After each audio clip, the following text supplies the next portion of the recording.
Good afternoon, everyone. Center of Excellence in HIV Care at BJ Medical College and Civil Hospital, Ahmedabad welcomes all the participants for today's Regional Distance Learning Seminar. Today's topic is strengthening ART CSC coordination. And we have with us Dr. Rashmi Patel ma'am from Gujarat SACS and Dr. Sudhir Chawda sir from CDC India. We welcome you both for today's session. Today's session will be conducted in Gujarati. And a quick note for the participants, आपके कोई भी सवाल हो तो आप please उसको chat box में डालते जाइए, सारे सवालों के जवाब लास्ट में दिए जाएंगे. We now request Rashmi ma'am for the opening remarks. Thank you, Sweta. Thank you, Sudhir sir. Thank you, ITech team and COE BJMC to plan RDLS ART CSC coordination. Thanks to everyone to join this RDLS. આપણો આજનો મીટિંગનો main ઉદ્દેશ ART CSC coordination છે. તો ART CSC કોઓર્ડિનેશનમાં જે gap જોવા મળે છે એના લીધે આપણને ફાઇનલ આઉટકમ દરેક ઇન્ડિકેટરમાં જોવા નથી મળતું. તો એ ગેપ કેવી રીતે આઈડેન્ટિફાઈ કરવી, ART કેવી રીતે કામ કરશે, CSC કેવી રીતે કામ કરશે, એ આપણે આજે ડોક્ટર સુધીર સર આપણને ડિટેલમાં સમજાવશે. અત્યારે તમે બધા જાણો છો માસ મિશન 8 સુરક્ષા કે જેમાં 95, 95, 99 અને ટ્રિપલ એલિમિનેશન વિશે ડોક્ટર રાકેશ ગુપ્તા સરે આપણને જે અચીવમેન્ટ માટે ટાર્ગેટ આપ્યો છે, તો એના માટે અત્યારે આપણે બધા ટ્રાય કરી રહ્યા છીએ.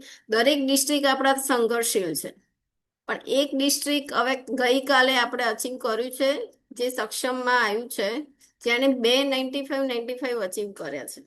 તો દરેક ART સેન્ટર, દરેક ડિસ્ટ્રિક્ટ આપણા સુરક્ષિત પ્લસ બને એ માટે આપણે ART CSC નું કોઓર્ડિનેશન ખૂબ જ જરૂરી છે. અને ART CSC કોઓર્ડિનેશનમાં આપણે આજે રોલ ઓફ CSC દ્વારા કઈ કઈ સર્વિસ આપવામાં આવે છે એની ડિટેલ વિશે ચર્ચા કરીશું. સેકન્ડ, CSC માં કયા કી પ્રાયોરિટી ઇન્ડિકેટર છે, તો એના વિશે ડિટેલમાં જાણીશું. CSC ART કોઓર્ડિનેશન મીટિંગ આપણે કરીએ છીએ, પણ ART CSC કોઓર્ડિનેશન મીટિંગમાં કયા પોઈન્ટ ઉપર ડિસ્કસ કરવું, એનું ફોલોઅપ કરવું, એનું આઉટકમ શું છે, તો એના વિશે ડિટેલ જાણીશું. સેકન્ડ, આપણું ART સ્ટાફની રોલ્સ એન્ડ રિસ્પોન્સિબિલિટી અને CSC સ્ટાફની રોલ્સ એન્ડ રિસ્પોન્સિબિલિટી, તો એના વિશે ડિટેલમાં ચર્ચા કરીશું. અને ધેન લાસ્ટમાં આપણે મોબાઈલ એપ્લિકેશન અને CSC સ્કોર કાર્ડ. તો CSC જેમ ART સ્કોર કાર્ડ છે એમ CSC સ્કોર કાર્ડ બી છે, કે તો CSC આપણે કેવી રીતે કરવાનું, તો સ્કોર કાર્ડ બેઝ ઉપર, તો એના વિશે બી જાણીશું. અને મોબાઈલ એપ્લિકેશન, જે સોચનો ડેટા મોબાઈલ એપ્લિકેશનમાં આપણને જોવા મળે છે અને એના આઉટકમ દરેક ડેટા મેનેજર દ્વારા વેરીફાઈ કરવામાં આવે છે. તો એ આખી પ્રોસેસ આપણે આજે શીખીશું. Thanks to all, and now over to Dr. Sudhir sir. Thank you, Rashmi ma'am, and thank you, Shweta, ITech team, and thanks to all the participants. ગુજરાતના બધા ART CSC ના સ્ટાફ, આભાર કે તમે બધા ટાઈમ કાઢીને આમાં જોઈન કર્યું. ART CSC કોર્ડિનેશન આપણે વર્ષોથી વાત કરી રહ્યા છીએ, અને રશ્મિ મેને બહુ સરસ રીતે અને બ્રીફ કર્યું કે ART CSC કોર્ડિનેશનની આ સેશનમાં આપણે શું ચર્ચા કરીશું. મારો એક જ રિક્વેસ્ટ છે કે એક્ટિવ પાર્ટિસિપેશન રાખજો, કેમ કે તમે બધા એક્સપર્ટ છો, મારે બહુ શીખવાડવાની જરૂર નથી તમને બધાને. કંઈ નવું નથી આની અંદર, જે આપણે કરી રહ્યા છીએ વર્ષોથી એ જ છે. પણ કોઈ પ્રશ્નો છે, કન્ફ્યુઝન છે, નવી જે સિસ્ટમ ચેન્જ થઈ છે, હવે આટો પૂછ થાય છે ડેટા ART સેન્ટરથી CSCમાં, ખાલી સિસ્ટમની અંદર થોડા ઘણા ચેન્જીસ છે, બાકી કામગીરી જે હતી ટૂંકમાં જે જૂની હતી એની અંદર થોડી ઘણી ડેફિનેશન બદલાઈ છે, પણ કામગીરી એની એ જ છે. હવે એને કઈ રીતે કરવાનું છે સિસ્ટમની સાથે, જે ચેન્જ થયું છે સિસ્ટમમાં એની સાથે, અને એમાં કંઈ કન્ફ્યુઝન હોય, કંઈ ક્લેરિફિકેશન જોઈતું હોય, તો તમે ક્વેશ્ચન પૂછશો નહીં ત્યાં સુધી કોઈને ખબર નહીં પડે કે તમારા મનમાં શું મૂંઝવણ છે અને તમે ક્યાં અટકી પડ્યા છો, અને કેમ તમને તમારા ડેટામાં કંઈ એરર આવે છે, કે કોઈ સ્કોર ઇન્ડિકેટર કંઈ પુઅર દેખાય છે, તમે કામ કર્યું છે પણ ઇન્ડિકેટર બરોબર નથી આવતું. તો એ બધી વસ્તુઓના જે બી તમારે પ્રશ્નો હોય પૂછી જોજો. અમારી પાસે ક્વેશ્ચનનો જવાબ હશે તો ચોક્કસપણે અમે આપીશું. જો અમારા લેવલનું નહીં હોય ને, કંઈક સોચ ટીમને કે બીજાને લગતું હશે, તો આઈટેક ટીમ આમાં તમે ચેટ બોક્સમાં લખશો, એને કેપ્ચર કરશે ને, એ રાઈટ જે પ્લેટફોર્મ હશે ત્યાં અમે પહોંચાડી શકીશું. તો એ ક્વેશ્ચનના તમને જવાબ મળી શકે, પણ પૂછશો નહીં ત્યાર સુધી કોઈને ખબર નહીં આવે. અને પછી તમે એમ ક્યાં કરો કે આ બધું ખબર નહીં પડતી કે આ આમ થતું નથી ને આ થઈ નહીં શકે ને, તો પછી બધાને આમ કોઈને બી મજા નહીં આવે. એટલે મારી એક જ રિક્વેસ્ટ છે કે ખુલ્લા દિલથી શાંતિથી સાંભળજો એને બરાબર, અને એમાં તમને જે બી ક્વેશ્ચન લાગે તો ચેટમાં પૂછજો. જ્યારે સેશન ચાલે છે, સેશન પછી આપણે જ્યારે સ્લાઇડ્સ પતી જશે ત્યારે આપણે વન ઓન વન બધી જેટલી બી ચેટ હશે, જેટલા બી ક્વેશ્ચન હશે, બધાનો આપણે જવાબ કરવાનો પ્રયત્ન કરીશું. સો once again good afternoon everyone. હું ચેટ બોક્સમાં જોઈ રહ્યો છું બધા લોકો ગુડ આફ્ટરનૂન લખી રહ્યા છે, એટલે મને એમ થયું કે એક વાર ફરીથી કહી દઉં. તો આપણે હવે સેશન સ્ટાર્ટ કરીએ છીએ. હા, એક બે સેશન વાળાએ પ્રેઝન્ટ્સ બી લખાઈ છે ચેટમાં, એ બી મેં જોયું. સેન્ટર પ્રેઝન્ટ લખાવે છે, તો આપણે પ્રેઝન્સ પર ધ્યાન નથી રાખવાનું, આપણે એક્ટિવ પ્રેઝન્સ પર ધ્યાન રાખવાનું છે. મારું ખાલી એટલું કહેવું છે કે ચેટમાં લખીને પછી આપણે જતા રહીએ એવું ના કરતા, બરાબર? તો એક્ટિવ પ્રેઝન્સ રાખવાની છે, સાંભળવાનું છે અને પ્રશ્નો પૂછવાના છે. Next slide Shwetaji. સો જેમ રશ્મિબેને વાત કરી કે આપણે ART-CSC કોર્ડિનેશનની અંદર કોના શું રોલ છે, કઈ રીતે કોર્ડિનેશન એક્ટિવિટી થવી જોઈએ, એના કોણ શું કામ કરશે, એના વિશે આપણે આ સેશનમાં ચર્ચા કરીશું. તો કેર એન્ડ સપોર્ટ સેન્ટરનું રોલ શું છે નેશનલ રિસ્ક કંટ્રોલ પ્રોગ્રામમાં, અને એની શું પ્રાયોરિટી છે, ART-CSC કોર્ડિનેશનની અંદર કોનું શું રોલ છે, ARTનું, CSCનું, અને CSCની પરફોર્મન્સ કઈ રીતે મોનિટર થાય છે. એમાં બી એક સ્કોર કાર્ડ બન્યું છે, તો એ સ્કોર કાર્ડ કઈ રીતે કામ કરે છે, એમાં કયા કયા ઇન્ડિકેટર છે, એની બી આપણે વિગતવાર ચર્ચા કરીશું. Next slide.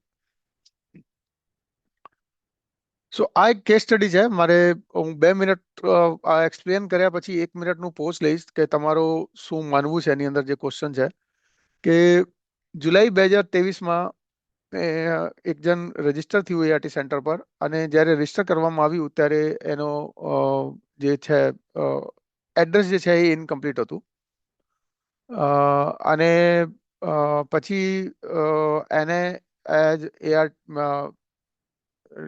LFU ક્લાસિફાઈ કરવામાં આવ્યું, અને કેમ કે પેશન્ટ ART સેન્ટર પર આવ્યું નહીં રેગ્યુલર અમુક સમય સુધી, તો એને ડિસેમ્બર 24માં LFU તરીકે નોંધવામાં આવ્યું. હવે એ LFU તરીકે નોંધાયું એટલે ORW ને એની ફિલ્ડ વિઝિટ આપવામાં આવી જાન્યુઆરી 25માં, અને ORW કે CLH કહો એમને વિઝિટ કર્યું, અને જાન્યુઆરી 25માં સેમ મંથમાં જ એને પાછા લાવી શક્યા, અને ART સેન્ટર પર પાછું આવી ગયું પેશન્ટ. સો આમાં ક્વેશ્ચન એ છે કે ART સેન્ટર આમાં શું કરી શકે, ART સેન્ટરના ડેટા મેનેજર કે કાઉન્સલરની રિસ્પોન્સિબિલિટી શું છે. હું 1 મિનિટ વેટ કરીશ. ચેટ બોક્સમાં તમે લખી શકો કે તમને જે બી તમારા મગજમાં આવતું હોય. રાઈટ રોંગ કશું બી નથી, બધી વસ્તુ રાઈટ જ છે. તમે જે કહેશો બધું સાચું જ છે. તમે બધા વધારે એક્સપર્ટ છો, ફિલ્ડમાં કામ કરી રહ્યા છે, તમને વધારે નોલેજ છે, એટલે બની શકે છે અમને એટલી ખબર ના હોય, પણ જેટલી તમે જે કહેશો એનાથી અમને વધારે શીખવા મળશે. એડ્રેસ કમ્પ્લીટ લેવું, સાચી વાત છે. એ ઇનકમ્પ્લીટ એડ્રેસ રેકોર્ડેડ હતું, એટલે એ આપણે વાત કરીએ છીએ. જો તમે આ સ્પેસિફિક લખશો ને, ડેટા મેનેજર અને કાઉન્સલર, ડેટા મેનેજરનું શું રોલ હોઈ શકે, કાઉન્સલરનું, અને ઓવરઓલ આખી પિક્ચરને જુઓ તમે. ખાલી એક સેટ નહીં, ચાર સેટ બતાયા છે. રજિસ્ટ્રેશન થયું, LFU થયું, ORW ને ફિલ્ડ વિઝિટ અસાઇન કરીને ORW ફિલ્ડ વિઝિટ કરી. તો આ ચારની અંદર ART ના કાઉન્સલર અને ડેટા મેનેજરનું કોનું શું રોલ છે. આ એડ્રેસ પર આપણે અટકી ગયા છીએ, ફર્સ્ટ બ્લોક પર અટકી ગયા છીએ. ઓવરઓલ પિક્ચરની વાત કરી રહ્યા છીએ. Give feedback to care and support centre, permanent address લેવું, એડ્રેસ કમ્પ્લીટ લેવું, 2 નંબર રાખવા, એડ્રેસ કમ્પ્લીટ લેવું, આ બધું ફર્સ્ટ પોઈન્ટ પર અટકી ગયા છીએ, ઇનકમ્પ્લીટ એડ્રેસ વાળી વાત પર. એનાથી આગળના બી છે, વિઝિટ થઈ ગઈ છે, 2 મોબાઈલ નંબર લેવા. જે એક જણે લખી દીધું છે ને, એનું એ બીજા માણસ ના લખે, કેમ કે સેમ વસ્તુની જગ્યા કંઈક નવી કંઈક છે તો તમે એડ કરો. કરંટ અને પરમાનન્ટ એ બી આવી ગયું છે ઉપર. Current mobile number, alternate mobile number એ બી આવી ગયું છે. તમે આના પર ફોકસ કરો. આ તો છે કે એને ડિટેલ લેવી રજિસ્ટ્રેશનના ટાઈમે, શું કરવું જોઈએ. આમાં કોનું શું રોલ છે એ નથી આવતું. ડેટા મેનેજરનું શું છે અને કાઉન્સલરનું શું છે એ નથી આવ્યું હજી સુધી કોઈ મેસેજમાં. ઇન્ટરેસ્ટિંગ વાત એ છે કે આવું હોવા છતાં ORW એની વિઝિટ કરીને પેશન્ટને પાછો લઈ આવ્યો. તો હવે પછી પાછો એને કીધું કે ART સેન્ટર પર આવી ગયું. કમ્પ્લીટ સિનેરિયોને સમજો. ARTC ડેટા જનરેટ થયું, CSC પર મોબાઈલ એપમાં શિફ્ટ થયું, કેસ અસાઇન થયું ORW ને, ORW ફિલ્ડ વિઝિટ કરી અને પેશન્ટને પાછો લઈ આવ્યો. આખી પ્રોસેસમાં ડેટા મેનેજરનું શું રોલ છે અને કાઉન્સલરનું શું રોલ છે એ વિશે આપણે બતાવવાનું છે. પ્રી કાઉન્સેલિંગ, ફર્સ્ટ પ્રાયોરિટી, આધાર કાર્ડ લેવું, આ બધું તમારું ફર્સ્ટ જે રિસેશન વાળું પોઈન્ટ છે, આ બધા જ્યાં સુધી હજી સુધી આવ્યું છે બધું રિસેશન વાળા પોઈન્ટ પર જ આપણે અટક્યા લઈએ છીએ. આગળ અને લૂપ ક્લોઝ થઈ ગયું છે, પેશન્ટ એઆરટી પર પાછું આવી ગયું છે. આપણે આખા લૂપની અંદર રજિસ્ટ્રેશન થી લઈને એઆરટી પર પાછા આવ્યા સુધી આખા લૂપમાં સોચ સિસ્ટમની અંદર અને કેસ લિંક થયું સીએસસી સાથે અને રિટર્ન આવ્યું, એ આખી પ્રોસેસમાં ડેટા મેનેજરનું અને કાઉન્સલરનું રોલ ક્યાં કયા સ્ટેપ પર શું આવશે એના વિશેની આપણે વાત કરી રહ્યા છીએ. એલએફયુ નું રિઝ્યુમ લેવું, એલએફયુ થવાની રિઝ્યુમ લેવું. ઓકે, એલએફયુ થયા પછીનું કારણ જાણવું, નવા પેશન્ટ હોય તો એને માનમાં કોઈ પણ એ છે કે ખબર ના પડી મને આમાં શું લખ્યું છે. મિલન એલએફયુ થવાનું રીઝન પૂછવું, ઠીક છે. When returned counsellor should confirm contact number and multiple address, ઠીક છે. આ એડ્રેસ અને રિટર્ન પર એને એડ્રેસ લેવું અને કોન્ટેક્ટ નંબર લેવું અને અપડેટ કરવું, ઠીક છે. એ થઈ ગયું, રજિસ્ટ્રેશન પર લીધું કે રિટર્ન થયા પછી કર્યું. એના સિવાયનું કંઈ કશું કઈને કહું છે? ગેરમાન્યતા પણ હોઈ શકે. ઓકે, આ કહે છે ગેરમાન્યતા પણ હોઈ શકે. Okay, brought back feedback to CSC in SOCH, ઠીક છે. ડીએમ બ્રોટબેક ફીડબેક નહીં આપે. બ્રોટબેક નું ફીડબેક તો કેર એન્ડ સપોર્ટ સેન્ટર આપશે મોબાઈલ એપમાં. જે સોચની અંદર ડેટા મેનેજરે ક્યાંક વેલિડેટ કરવાનું થશે. એ શું કરવાનું થશે? મિસની વાત નથી, અત્યારે એલએફયુ ની વાત ચાલી રહી છે. એટલે આપણે એલએફયુ થઈ ગયું છે આ status. Data manager verification proper address cross check patient after entry and excel sheet. Excel શીટની જરૂર નથી, સોચની જ વાત કરવાની છે. ડેટા મેનેજર વેરીફાઈ કરશે એડ્રેસને અને ક્રોસ ચેક કરશે સોચની અંદર. Okay, reason why patient was LFU, find that out. So, okay, so let's go to the next slide. I think you guys are not getting me what I'm trying to get out of you. તમારાથી મારે શું સાંભળવું હતું એના લીધે બહુ ઓછું વસ્તુ આવી. ચલો આપણે નેક્સ્ટ સ્લાઇડ પર આવીએ છીએ. સો બેસિકલી આ લૂપ ફર્સ્ટ પોઈન્ટ તમે બહુ સારી રીતે એડ્રેસ કર્યું કે તમે એડ્રેસ કમ્પ્લીટ લેવું અને ફોન નંબર મલ્ટિપલ લેવા, પાછો આવે તો એ લેવું, રીઝન જાણવાના પ્રયત્ન કરવું, એ બહુ બિલકુલ સરસ. બધા જે તમારા આન્સર હતા એ બધા વેલિડ છે. આઈ થિંક હું જે સાંભળવા માંગતો હતો કે બેસિકલી આ લૂપ જ્યારે ક્લોઝ થશે તો તમે શું કરશો. એક જણે કીધું વેલિડેટ કરશે. વેલિડેશનના ટાઈમે બિફોર વેલિડેશન જો આપણે એને ક્લિયર ડિવાઈડ કરીએ ડેટા મેનેજર અને કાઉન્સલરની રિસ્પોન્સિબિલિટીમાં, તો ડેટા મેનેજર પેશન્ટના સ્ટેટસને એલએફયુ થી ઓન એઆરટી થયું છે કે નહીં એ કન્ફર્મ કરશે. જ્યારે સોચની અંદર પેશન્ટ બ્રોટબેક થયું હશે તો એને દવા ચાલુ થઈ હોય, દવા ચાલુ થઈ હશે તો આ રીતે પેશન્ટને સ્ટેટસ ચેન્જ થવું જોઈએ. આ ના થયું હોય તો એને સ્ટેટસ ચેન્જ કરવાનું થાય. ડેટ ઓફ રિટર્ન, કઈ તારીખે પેશન્ટ આવ્યું છે એની ટ્રીટમેન્ટની ડેટની એન્ટ્રી નાખવી થાય, એનું ડિસ્પેન્સેશન નોંધવાનું થાય એની અંદર સોચની અંદર. એ ઓટોમેટિક થાય જ્યારે પેશન્ટ પાછો આવશે. જો ડિસ્પેન્સેશન થશે તો ઓટોમેટિક નોંધાઈ જશે. પણ જો ડિસ્પેન્સેશન ના થયું હોય, પેશન્ટ ખાલી આવ્યું હોય, તો સોચની અંદર એન્ટ્રી કરવાની થાય ડેટની. ડિટેલ્સ એક જણે કીધું કે આપણે કોન્ટેક્ટ એડ્રેસ ડિટેલ એ પછી વેરીફાઈ કરવાની છે કેમ કે આપણે ઇનકમ્પ્લીટ એડ્રેસ હતું. હવે ઓવરડબલ્યુ એ જે વિઝિટ કરી છે તો કમ્પ્લીટ એડ્રેસ અને કોન્ટેક્ટ ડિટેલ મળી છે તો એને અપડેટ કરવાની થાય એના સિસ્ટમમાં. અને seamless treatment record, duplication avoid કરવાનું છે, એના એ સેમ રેકોર્ડની અંદર અપડેટ કરવાનું થાય. કાઉન્સલર એ પેશન્ટ પાછો આવ્યું છે તો એ ટાઈમે પેશન્ટને સમજાવવાનું છે. આ બધા ઘણા બધા લોકોએ જવાબ આપ્યું કે પાછો આવે તો રીઝન સમજવું અને રીઝન પ્રમાણે એને કાઉન્સલિંગ આપવી અને ઇમ્પોર્ટન્સ ઓફ વિઝિટ વચ્ચે સમજાવવાનું, એડિરન્સ કાઉન્સલિંગ કરવાની, પેશન્ટ ની અન્ડરસ્ટેન્ડિંગ શું છે એ સમજવાનું. એ બધી વસ્તુનો જવાબ ઓલરેડી આવી ગયું છું. પરંતુ જ્યારે ટૂંકમાં એક જ વસ્તુ રહી ગઈ હતી કે જ્યારે તમારી પાસે પેશન્ટ બ્રોટબેક હશે તો તમારું સ્ટેટસ સોચની અંદર અપડેટ થવું જોઈએ. અને એ status I think slides are gone. Shweta, I can't see slides.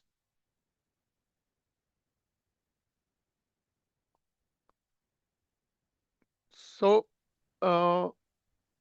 Basically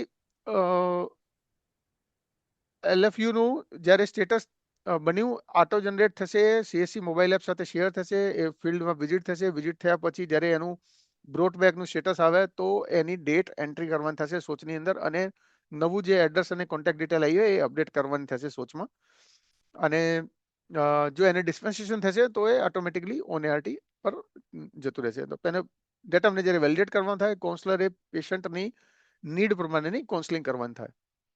Shweta, are you bringing the slides or I can't see slides. Sir, 2 minutes. I think she will be Okay. disconnected. Okay. Shweta ma'am.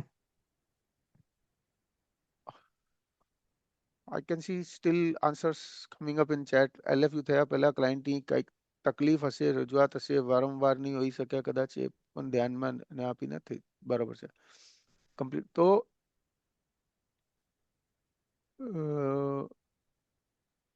પેશન્ટનું reason identify કરવાનું કે અને એ reason પ્રમાણે solution કરવાનું. પહેલા incomplete address હતું તો second વિઝિટમાં ઓવરડબ્લ્યુ કેવી રીતે લઈ આવ્યો? હા, એ ઇન્ટરેસ્ટિંગ ક્વેશ્ચન છે, પણ આ એક એક્ઝામ્પલ છે. આપણે કોઈ લાઈવ એ નથી લીધું, એક એક્ઝામ્પલ લીધું છે એની અંદર કે હવે એ કઈ રીતે લઈ આવ્યો. એ જો એકચ્યુઅલ એક્ઝામ્પલ ફિલ્ડનું હોય તો આપણે એની અંદર ક્વેશ્ચન પૂછી શકીએ ઓવરડબ્લ્યુ ને, પણ હાલ અમે આ એક સ્લાઇડની અંદર એક જસ્ટ એક એક્ઝામ્પલ રાખ્યું છે કે જો લઈ આવ્યું હોય, હોઈ શકે છે, એવું નથી કે નથી પોસિબલ. એ પોસિબલ છે, લઈ શકે છે. ઇનકમ્પ્લીટ એડ્રેસ હોય તેમ છતાં સેવરલ એક્ઝામ્પલ ગુજરાતમાંથી છે ઇનફેક્ટ મારી પાસે, જ્યારે ઇનકમ્પ્લીટ એડ્રેસ ના સાથે ગયા અને થોડા ઘણા કોકને પૂછ્યું ના જઈને એના ઘર સુધી પહોંચી ગયા અને પેશન્ટને પાછા લઈ આવ્યા. તો બટ પોઈન્ટ એ છે કે પેશન્ટ આવ્યું છે તો આપણે એડ્રેસ અપડેટ કરવાનું છે અને પેશન્ટનું સ્ટેટસ વેલિડેટ કરવાનું છે અને એને એપ્રોપ્રિએટ કાઉન્સેલિંગ આપવાનું છે. Okay, next slide. અમુક લોકોએ ચેટ બોક્સની અંદર પ્રિવેન્શન ઓફ LFU ના સરસ આઈડિયા જ આપ્યા છે કે મિસ થયું હોય એ ટાઈમે જ આપણે વાત કરી લેવી, પણ આઈ થિંક મિસ થયું હોય તો પેશન્ટને પ્રાઇમરી રિસ્પોન્સિબિલિટી હવે ART સેન્ટરની છે. મિસ થાય તો એ લોસ ટુ ફોલોઅપમાં કન્વર્ટ ના થાય એના માટે ART સેન્ટરે કામગીરી કરવાની થાય. અને એ સિવાય બીજા બી એક બે અર્લી અસાઇન ટુ CSE એ હવે આટો પુશ થઈ જશે. જેવું તમારે LFU બનશે એ રિયલ ટાઈમમાં પુશ થઈ જશે. Proper verification, give feedback, LFU થવાનું reason. Okay, I think everything is covered. Pre counselling priority છે. સો બેસિકલી બહુ સારા ફીડબેક છે એની અંદર જે પ્રિવેન્શન ઓફ LFU માટે. એ બધી વસ્તુ બરાબર છે, એ કરવું જોઈએ. પણ જો LFU થઈ ગયું છે તો એના પછી આપણે શું કરવું અને નેક્સ્ટ ટાઈમ LFU ના થાય એના માટે આપણે શું કરવું, એ બધી આપણે ચર્ચા કરી. સો બેસિકલી કેર એન્ડ સપોર્ટ સેન્ટરનું રોલ શું છે? કેર એન્ડ સપોર્ટ સેન્ટર ફક્ત LFU ટ્રેકિંગ માટે નહીં. LFU ટ્રેકિંગ એની એક એક્ટિવિટી છે.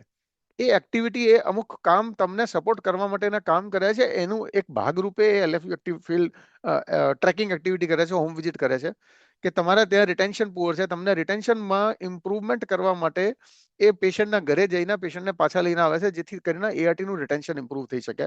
તમારા સેન્ટર પર વાયરલોડ કવરેજ ઓછું છે, વાયરલોડ સપ્રેશન અચીવ થયું નથી, તો એ બધી કે પેશન્ટને કોમોર્બિડિટી છે અને એ બાંધો પડ્યો છે, ઘરે પડ્યો છે અને દવા નથી લઈ રહ્યો, તો એને ડેથના બી ચાન્સીસ વધી જશે.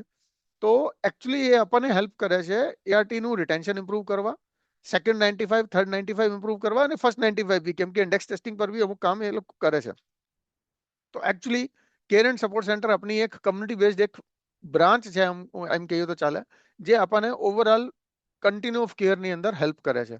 એમાં લિંકેજ ટુ કેર કે જે પહેલી વસ્તુ લિંકેજ ICTC ટુ ART લિંકેજની વચ્ચે હેલ્પ કરે છે.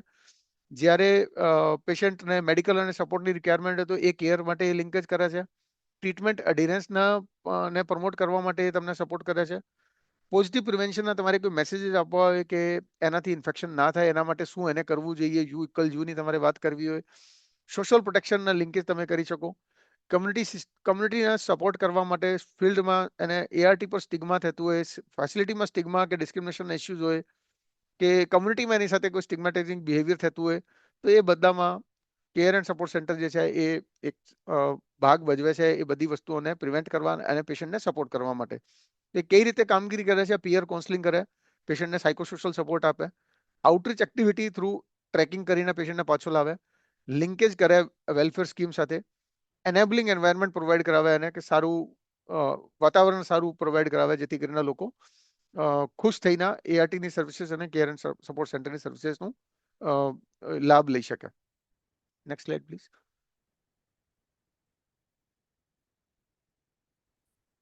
સો સર્વિસ પેકેજ ઓવરઓલ જે આપણે બ્રોડ કહીએ કે જે 4-5 ડોમેન આપણે વાત કરી કે આ બધી સર્વિસીસ આપે છે, તો જેમ આઉટરીચ સર્વિસીસ છે, આઉટરીચ સર્વિસીસમાં શું કરે છે? હોમ વિઝિટ કરે, ઘણીવાર ફોન કોલ કરીને બી ચેક કરે કે ફોન પરથી પેશન્ટ આવી જતું હોય તો, અને નહીં તો એ હોમ વિઝિટ કરે. પેશન્ટની નોલેજ ઇમ્પ્રૂવ કરવા માટે, એને એની સમજણ ઇમ્પ્રૂવ કરવા માટે, કે એને ખબર પડે કે મને HIV નું રોગ હોય તો એનું શું મતલબ છે, અને એની સાથે બીજા કયા રોગો લાગવાની શક્યતા છે, મારે દવા કઈ લેવી છે, કેટલા ટાઈમ સુધી લેવી છે, કઈ રીતે લેવી છે, કેટલી ડોઝમાં લેવી છે, અને ક્યારે ક્યારે મારે પાછો ART પર આવવાની જરૂર છે, અને કેમ આવવાની જરૂર છે, અને એ આવવાથી મને શું ફાયદો થશે, અને એનાથી મારી ફેમિલીને શું ફાયદો થશે, મારા પાર્ટનરની, મારા સ્પાઉસની કે મારા બાળકોની ટેસ્ટિંગ કરાવવી કેમ જરૂરી છે, આ બધી વસ્તુનું નોલેજ એને મળી શકે. એ ઇન્ફોર્મેશન એને through outreach service, phone call, અરે કેર એન્ડ સપોર્ટ સેન્ટર પર બોલાવીને ત્યાં કાઉન્સલિંગ કરીને જે બી રીતે એમને અનુકૂળ આવે એ પ્રમાણે એ સર્વિસ આપે છે. પિયર કાઉન્સલિંગની અંદર તમારે એડherence સ્પેસિફિકલી એ પોતાનું સ્ટેટસ ડિસ્ક્લોઝ કરીને એને બતાવે કે હું ART લઉં છું તો હું કઈ રીતે તંદુરસ્ત જીવન જીવી શકું છું. યુ ઇક્વલ યુની વિશે વાત કરે કે અનડિટેક્ટેબલ ઇઝ ઇક્વલ ટુ અનટ્રાન્સમિટેબલ, કે તમે જો HIV ની દવા રેગ્યુલર લેશો, તમારું ART એડherence 100% હશે તો તમારું વાયરલ લોડ એટલું સપ્રેસ થઈ જાય કે અનડિટેક્ટેબલ લેવલ જતું રહે. અનડિટેક્ટેબલ હશે તો તમારાથી બીજાને સેક્ચ્યુઅલી વાયરસ ટ્રાન્સમિટ નહીં થશે. કી પોપ્યુલેશન ગ્રુપ છે, બાળકો છે, પ્રેગ્નેન્ટ વુમન છે, એને મદદ કરવાનું, એની કાઉન્સલિંગ કરવાની, એને ART રેગ્યુલર લેવા માટે હેલ્પ કરવાની, સાયકો સોશિયલ નીડ હોય એની અંદર એમને હેલ્પ કરવાની, સોશિયલ વેલફેર સ્કીમનું જે બી એમને લાભ મળવા પાત્ર હોય તો એની માહિતી આપીને એની સાથે લિંક કરવા માટે હેલ્પ કરવાની. ઘણીવાર આપણે જોઈએ છીએ કે પેશન્ટ જે છે ART સેન્ટર પર રેગ્યુલર નથી આવી શકતો કેમ કે એનું ઘર દૂર પડે છે, અને અથવા તો એનું જે ટાઈમિંગ છે એ એને અનુકૂળ આવતું નથી. આપણે ઘર દૂર માટે facility base link ART centre બી કર્યા છે કે જે CSC લેવલ કે PSC લેવલ પર લિંક ART સેન્ટર છે ઘણી જગ્યા, લેકિન એ બી લિંક ART સેન્ટર પર પેશન્ટ નથી જઈ શકતો કેમ કે એના ટાઈમિંગ એનું સેટ નથી આવતું. એને અર્લી મોર્નિંગ કે લેટ ઇવનિંગ કે હોલિડેના દિવસે દવા લેવી છે, એના લીધે એનું રિટેન્શન પુઅર થાય છે. તો એની અંદર કેર એન્ડ સપોર્ટ સેન્ટર મારફતે આપણે એવી જગ્યા પર, અમે ઘણી જગ્યાએ એક્ઝામ્પલ જોયું છે ડિફિકલ્ટ ટેરેન્સમાં, ઘણી જગ્યાએ એવું છે કે જે રિફિલિંગ જે છે દવાનું પ્રેસ્ક્રિપ્શન ART સેન્ટર પરથી થઈ જાય મેડિકલ ઓફિસર દ્વારા, અને પછી એનું રિફિલિંગ જે થાય રેગ્યુલર એ કમ્યુનિટી બેઝ સાઇટ્સ પરથી થઈ શકે. એ community base site targeted intervention site પર બી હોઈ શકે, કેર એન્ડ સપોર્ટ સેન્ટર પર બી હોઈ શકે, અને કમ્યુનિટી ART રિફિલ ગ્રુપ મારફતે બી કરી શકાય કે 10 જણા સેમ, 7-8 જણા સેમ રેજીમ પર છે, સેમ એજ ગ્રુપના છે, અને સેમ જીઓગ્રાફીના છે, અને એમાંથી એક જણ વારાફરતી આવે છે. જ્યારે પોતે આવે ત્યારે પોતાનું એક્ઝામિનેશન, લેબ ઇન્વેસ્ટિગેશન બધું કરાઈ જાય અને બીજાની માહિતી લેતો આવે, અને એ પ્રમાણે એની રિફિલિંગ જે છે એ પછી રેગ્યુલર કરતા રહે. એના વચ્ચે 3 મહિને એક વખત કે 6 મહિને એક વખત દરેક માણસ સેન્ટર પર આવીને પોતાનું પ્રેસ્ક્રિપ્શન રિવાઇઝ કરાઈ જાય. અને જો કમ્પ્લેન હોય, તકલીફ હોય તો ત્યારે ગમે તે વચ્ચે આવી શકે. એવું નથી કે એને કોઈ ના પાડી શકે તમે ART પર આવવાનું જ નથી. જ્યારે બી કોઈને કોઈ બી તકલીફ હોય તો એ ક્યારે બી આવી શકે. એ કમ્યુનિટી બેઝ ડિસ્પેન્સેશન કોઈ પણ જાતનું હોય. તો આમાં બી CSC એક સારું એક ભાગ ભજવે છે કે CSC ખાતેથી તમે રિફિલ કરાવી શકો ARV. ખાસ કિસ્સામાં કે જે પેશન્ટની ખરેખર તમારું રિટેન્શન નથી થઈ રહ્યું, અથવા તો સ્ટેબલ પેશન્ટ છે, વાયરલ લોડ સપ્રેસ છે, તમારા સેન્ટર પર પેશન્ટ લોડ વધારે છે, તમે આપણું લોડ ઓછું કરવા માંગો છો, તો એ બી તમે કરી શકો કે એવા કેસને બી તમે CSC પર લિંક કરી દો કે જેને તમારી પાસે 3 મહિને એક વખત આવશે કે 6 મહિને એક વખત આવશે, અને મીન વાઇલ એ પેશન્ટનું રિફિલિંગ જે છે એ કેર એન્ડ સપોર્ટ સેન્ટરથી ચાલુ રહેશે, જેથી કરીને એને અહીંયા ધક્કો નહીં પડે, ART પર વારંવાર આવવું નહીં પડે, ને તમારું બી પેશન્ટ લોડ ઓછું થશે. Next slide please. So key priorities care and support સેન્ટરની શું છે કે આપણે આમ જોઈએ પ્રાયોરિટીઝ તો એમને 11 જાતની લાઇન લિસ્ટ છે જે ART સેન્ટરથી કેર એન્ડ સપોર્ટ સેન્ટર સાથે શેર કરવાની થાય છે. એમાંથી 10 છે જે પ્યોરલી ART સેન્ટરથી જાય છે. ફર્સ્ટ જે છે એ કાઇન્ડ ઓફ ICTC કા ડેપકુથી જાય છે.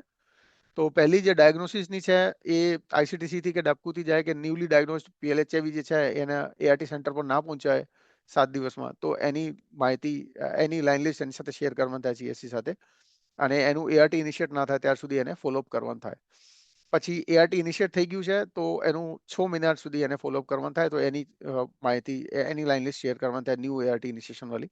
લોસ ટુ ફોલોઅપ હવે 28 ડેઝની ગાઈડલાઇન છે, તો 28 ડેઝ સુધી પેશન્ટ ના આવે તો એના પછી જે લોસ ટુ ફોલોઅપ હોય તો લોસ ટુ ફોલોઅપની લિસ્ટ એની સાથે શેર થાય.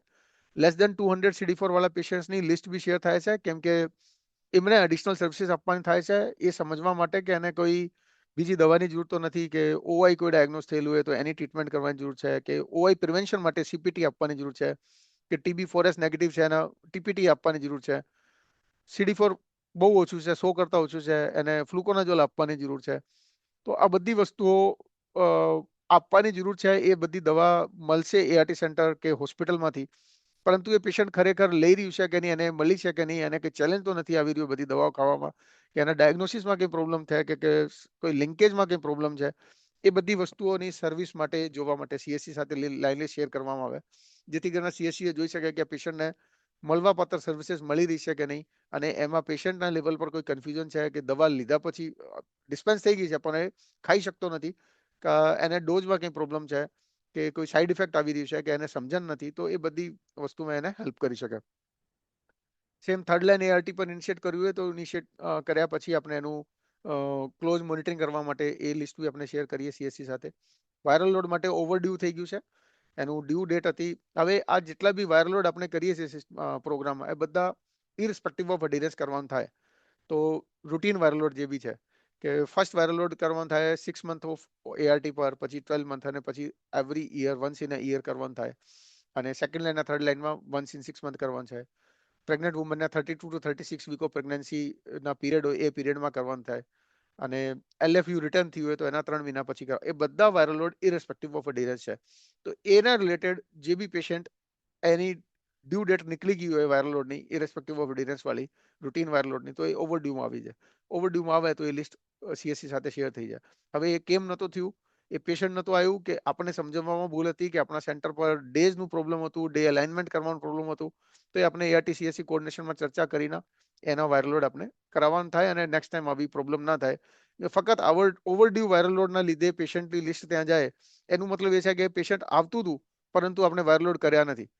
ના આવતું હોય તો એ લોસ ટુ ફોલોઅપમાં બી હશે પેશન્ટ, પરંતુ ફક્ત ઓવરડ્યુ વાયરલ લોડના લીધે જાય છે, તો એનું મતલબ પેશન્ટ આવતું હતું અને આપણે કર્યું નથી વાયરલ લોડ. એના કારણો હોય છે કે કાં તો પ્રોક્સી પિલ પિકઅપ હોય, તો આપણે પહેલાથી એફર્ટ્સ કરવાના થાય કે એનું વાયરલ લોડના જે મહિને વાયરલ લોડ ડ્યુ છે એ મહિને પ્રોક્સીમાં ના હોય, કાં તો એ ડીએસડી સેન્ટર પર હોય, લિંક એઆરટી સેન્ટર પર હોય. તો અગેન આપણું રિસ્પોન્સિબિલિટી છે કે આપણે એન્શ્યોર કરીએ કે પેશન્ટ ઓવરડ્યુ થાય એના પહેલા એની વાયરલ લોડ થઈ જાય. કાં તો આપણે ત્યાં અઠવાડિયામાં 2 થી 3 વખત વાયરલ લોડ લેવામાં આવે છે. જે દિવસે પેશન્ટ આવ્યું એ દિવસે એ દાડો નહોતું વાયરલ લોડ સેમ્પલ કલેક્ટ કરવાનું, કાં તો આપણે ત્યાં સ્ટોક આઉટ હતું કન્ઝ્યુમેબલનું કે કિટ્સનું. આ બધા કારણો ફેસિલિટી લેવલના છે, સિસ્ટમ લેવલના છે. એના માટે પેશન્ટની લિસ્ટ ત્યાં જાય છે. આના પર આપણે ટાર્ગેટ કરવું જોઈએ કે આ લિસ્ટ તો ઝીરો જ જાય. આ ઓનલી ઓવરડ્યુ વાયરલ લોડ વાળી લિસ્ટ તરીકે તો કોઈ પેશન્ટ જવું જ નહીં જોઈએ. જો એ જાય છે તો આપણે વિચારવું જોઈએ કે આપણા સિસ્ટમમાં શું ફેલિયર થયું કે જે આપણે પ્રિવેન્ટ ના કરી શક્યા. પેશન્ટ આવ્યું હતું ને આપણે વાયરલ લોડ ના કરી શક્યા, તો આવું કયા કારણસર હતા, અને એને આપણે આપણા લેવલ પર રેક્ટિફાઈ કરી દઈએ તો એ પેશન્ટની લિસ્ટ ત્યાં જતી ઓછી થઈ જશે. અનસપ્રેસ્ડ વાયરલ લોડ, અગેન આ લિસ્ટમાં બી પેશન્ટ ક્યારે જશે કે અનસપ્રેસ્ડ વાયરલ લોડ છે અને એને સબસિક્વન્ટ વાયરલ લોડ કરવાનું થાય છે. ઈએસી રાઉન્ડ 1 જે કે 3 મહિનાનું હોય, એ 3 મહિના પૂરા થયા તો અડીરન્સ ઓપ્ટિમમ ના થઈ તો એનું વાયરલ લોડ નથી કરવાનું, એનું ઈએસી 2 ચાલુ થાય, અને ઈએસી 2 પછી ઇરસ્પેક્ટિવ ઓફ અડીરન્સ એનું વાયરલ લોડ થાય અગેન. તો જેના 6 મહિના થઈ ગયા છે અનસપ્રેસ્ડ વાયરલ લોડના, તો એનું વાયરલ લોડ થવું જ જોઈએ. એ બી ના થયું હોય તો આ લિસ્ટની અંદર આવશે. 3 મહિના પછી ના થયું હોય તો એક વાત આપણે માની શકીએ કદાચ એની અડીરન્સ સારી નહીં હોય, પણ અડીરન્સ ઇમ્પ્રૂવ કેમ ના થઈ, શું બેરિયર હતા, આપણે ઈએસી ચેકલિસ્ટ નિભાઈ કે નહીં, અને શું ખરેખર આપણે એને ઈએસી સેશન દરમિયાન અડીરન્સ ઇમ્પ્રૂવ કરવા માટે જે બી એની ચેલેન્જીસ હતા એને સોલ્યુશન આપીને આપણે એનું અડીરન્સ ઇમ્પ્રૂવ કેમ ના કરી શક્યા, એ કાઉન્સલર લેવલ પર, ડોક્ટર લેવલ પર, સેન્ટર લેવલ પર જોવું જોઈએ, જેથી અનસપ્રેસ્ડ વાયરલ લોડ વાળાનું સબસિક્વન્ટ વાયરલ લોડ જે છે એ અનનેસેસરી ડિલે ના થાય. પ્રેગ્નન્ટ વુમેનની લિસ્ટ જાય છે, એમાં ખાસ એમને 32 થી 32 to 36 વીક ઓફ પ્રેગ્નન્સીની અંદર એકચ્યુઅલી એનું વાયરલ લોડ માટે મેઇન ફોકસ હોય છે, અને એની એઆરટી ઇનિશિયેટ કરવા માટે.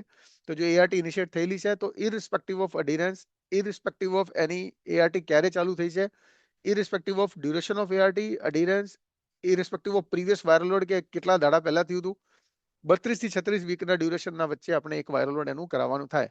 તો એ નહીં કરાવ્યું હોય તો એ લિસ્ટ બી એમની પાસે જશે. એચઆઈવી એક્સપોઝ ઇન્ફેન્ટની ટેસ્ટિંગ, ઈઆઈડીની ટેસ્ટિંગ માટે, એની કાઉન્સલિંગ માટે, એને પ્રોફાઇલેક્સિસ આપવા માટે, એના માટે એની લિસ્ટ જાય છે. કોમોર્બિડિટી વાળા પેશન્ટ હોય, ટીબીના કે એનસીડીના, તો એની લિસ્ટ બી જાય છે. અને ઇન્ડેક્સ ટેસ્ટિંગમાં જે તમારે પેશન્ટના કોઈ ઇન્ડેક્સ કેસ છે, એના સ્પાઉસની ડિટેલ તમારી પાસે મિસિંગ છે, કે એના સ્ટેટસ અનનોન છે, અથવા તો ચિલ્ડ્રન જ્યાં છે, ઇલિજિબલ ચિલ્ડ્રન છે અને એના સ્ટેટસ અનનોન છે, અથવા તો એને પાર્ટનર ડિટેલ તમારી સાથે શેર જ નથી કરી, તો આ બધા કેસમાં આ લિસ્ટ એની પાસે કેર એન્ડ સપોર્ટ સેન્ટર પાસે જશે ફર્ધર કામ કરવા માટે. Next slide please. તો કેર એન્ડ સપોર્ટ સેન્ટરનું જે સ્ટાફ છે એમાં એક પ્રોજેક્ટ મેનેજર કે પ્રોજેક્ટ ડાયરેક્ટર હોય છે, અને એ પાર્ટ ટાઈમ હોય છે, યુઝલી ઓનરેરી પોઝિશન હોય છે. એ સિવાય એક પ્રોજેક્ટ કોઓર્ડિનેટર હોય છે, જે CSC કોઓર્ડિનેટર બી કહીએ, અને એકાઉન્ટન્ટ અને M&E ઓફિસર હોય છે, અને ORW અને CLH જે કે કમ્યુનિટી લાયઝન ફોર હેલ્થ, એનું ORW નવું નામ જે પાડ્યું છે, એ બેઝડ ઓન લોડ એના ડિફરન્ટ નંબર હોય છે, દરેક સેન્ટર પર નંબર ડિફરન્ટ હોય છે. નેક્સ્ટ. હવે ART-CSC કોઓર્ડિનેશન ની શું રિક્વાયરમેન્ટ છે, કેમ કરવું જોઈએ, કેમ ART-CSC કોઓર્ડિનેશનની મીટિંગ રેગ્યુલર થવું જોઈએ. એક તો એની અંદર કેસનું આઉટકમ ડિસ્કસ થઈ જાય કે ભાઈ જે પેશન્ટની ડિટેલ સોચ મારફતે મોબાઈલ એપમાં શેર થઈ હતી, તો એનું શું આઉટકમ નીકળ્યું, એનું શું સ્ટેટસ છે, એ લોકો વિઝિટ કરી શક્યા કે નહીં, ના કરી શક્યા તો કેમ ના કરી શક્યા, ના કરી તો શું એનું આઉટકમ છે, પેશન્ટ પાછો નથી આવ્યું તો કેમ નથી આવ્યું, એ બધી ડિસ્કશન થઈ જાય. ઘણીવાર ડેટા શેરિંગની અંદર ગેપ હોય, અથવા તો ડેટા શેરિંગ પ્રોપર થઈ હોય. હવે તો એ મેન્યુઅલ એન્ટ્રીના એક્સેલ ટ્રેકર શીટના એ બધું જતું રહ્યું, ડાયરેક્ટ જશે, તો તમારા સિસ્ટમની અંદર જે બી હશે એ ઇન્ફોર્મેશન એની પાસે જશે. હવે તમારે ઇનકમ્પ્લીટ એડ્રેસ નોંધાયેલું હોય તો એ ઇનકમ્પ્લીટ એડ્રેસ જ જશે એની પાસે, અને તમે કમ્પ્લીટ એડ્રેસ સોચમાં એન્ટ્રી નાખેલી હશે પિનકોડ સાથે બધું વિથ લેન્ડમાર્ક ને બધી વસ્તુ જે એની અંદર ક્લિયર હશે, તો એ પ્રમાણે એની પાસે કમ્પ્લીટ એડ્રેસ જશે. ડેટાની કોઈ ડિસ્ક્રિપન્સી હોય કે પર્સનનું નામ એક જગ્યા બે લિસ્ટમાં છે, કે એક પર્સન LFU તરીકે જતું રહ્યું પણ એકચ્યુઅલી એ ઓન ART છે, એ બધી વસ્તુઓ હવે ઓછી થઈ જશે જ્યારે તમે સોચની અંદર એન્ટ્રી એક્યુરેટ કરશો, લાઈવ ડેલી રેગ્યુલર બેઝ પર અપડેટ કરશો, તો આ બધી ધીમે ધીમે આ બધી ડિસ્ક્રિપન્સી ઓછી થઈ જશે. તો તમારે ORW નું પ્લેસમેન્ટ થાય અને ORW ને કામગીરી સોંપવામાં આવે અને એની ટ્રેકિંગ કરવામાં આવે, પેશન્ટની ટ્રેકિંગ. હવે કેર એન્ડ સપોર્ટ સેન્ટર સારી રીતે તમને ઇન્ટર ડિસ્ટ્રિક્ટ અને ઇન્ટરસ્ટેટ ટ્રેકિંગમાં બી હેલ્પ કરી શકે. તો આ ચર્ચા બી તમે ART-CSC કોઓર્ડિનેશનની અંદર ડિસ્કસ કરી શકો. ઘણીવાર પેશન્ટની રિક્વાયરમેન્ટ હોય એડિશનલ કે LFU ટ્રેકિંગ તો તમે કરી રહ્યા, પેશન્ટને લઈ તો આવ્યા પાછા, પણ એને કાઉન્સલિંગની, પિયર કાઉન્સલિંગની વધારે નીડ છે, સાયકોસોશિયલ સપોર્ટની નીડ છે, કે કોઈ સ્કીમ સાથે લિંક કરવાની જરૂર છે, તો એ નીડ આઈડેન્ટિફાઈ કરી હોય તો એ પ્રમાણેની કામગીરી બી CSC મારફતે કરાવી શકાય. જેમ આપણે પાછળની સ્લાઇડમાં ડિસ્કસ કર્યું કે CSC શું શું કામગીરી કરે છે અને કઈ રીતે હેલ્પ કરે છે. Next slide please. So ART-CSC coordination જો ઇમ્પ્રૂવ કરવું હોય તો કઈ રીતે થવું જોઈએ, જેમ મેં વાત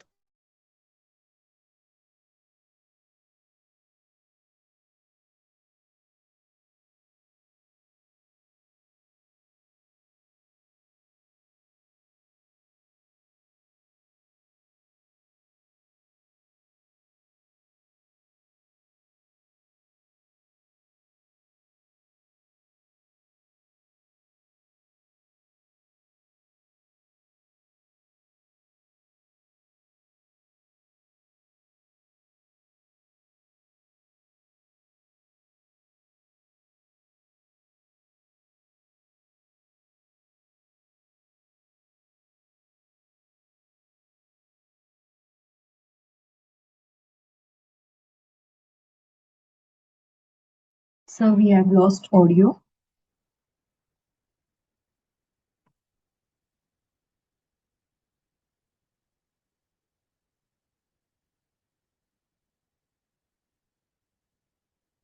Requesting participants to kindly bear with us.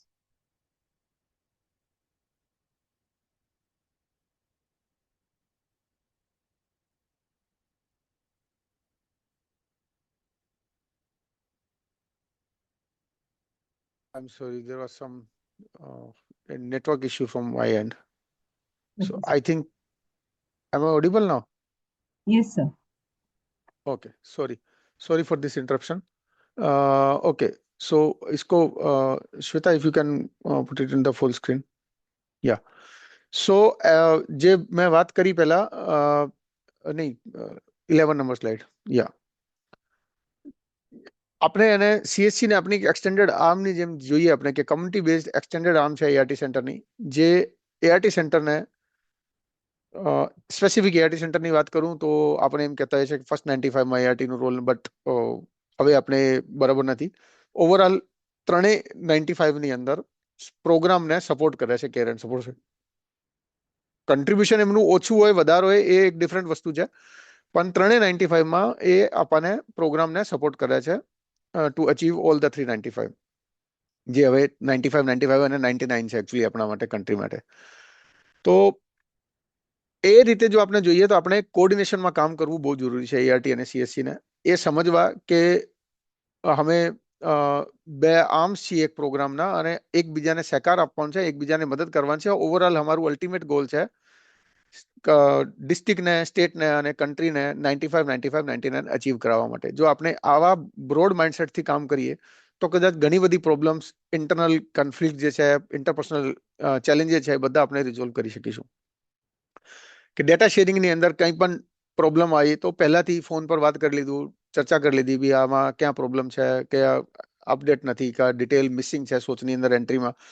CSC પાસે ડિટેલ પહોંચી, એને જોઈ લીધું કે આ જોઈને લાગે છે કે આ એડ્રેસ ઇનકમ્પ્લીટ છે, તો સોચમાં અપડેટ કરાવડાવું કે બીજી એડિશનલ ઇન્ફોર્મેશન માંગું, વ્હાઇટ કાર્ડમાં ચેક કરીએ. તો એ પહેલાથી ચેક કરી લેવું જોઈએ, જેથી કરીને એઆરટી સેન્ટર લેવલ પરથી ચેક કરાય ને સીએસસી લેવલ પરથી ચેક કરાય, જેથી કરીને ધક્કો ના પડે આપણા ઓઆરડબ્લ્યુ કે સીએલએસ ને જ્યારે ફિલ્ડમાં જાય અને પછી આવીને કહે ઇનકમ્પ્લીટ એડ્રેસ છે, અધૂરી માહિતી હતી ને આમ નથી કરી શક્યા.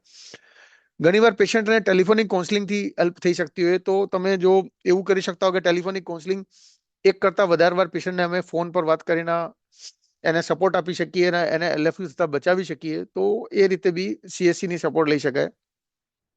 સીએસસી ની સપોર્ટ એ રીતે બી લઈ શકાય કે તમને એમ લાગતું હોય કે મારે એઆરટી સેન્ટર પર એક ઓઆરડબ્લ્યુ ને મૂકવાથી એકચ્યુઅલી મારું લોસ ટુ ફોલોઅપ ઘટાડી શકું, કેમ કે એ ઓઆરડબ્લ્યુ અહીંયા બેસીને પીયર કાઉન્સેલિંગ કે સાયકોસોશિયલ સપોર્ટ કે સોશિયલ સ્કીમના લિંકેજ કે પેશન્ટને દવા વિશેની પ્રોપર માહિતી, જે બી કામગીરી એમને ફિલ્ડમાં કરવાની છે, એ કામ અહીંયા સારી રીતે કરી શકશે અને એનાથી એકચ્યુઅલી મારું લોસ ટુ ફોલોઅપ ઘટશે.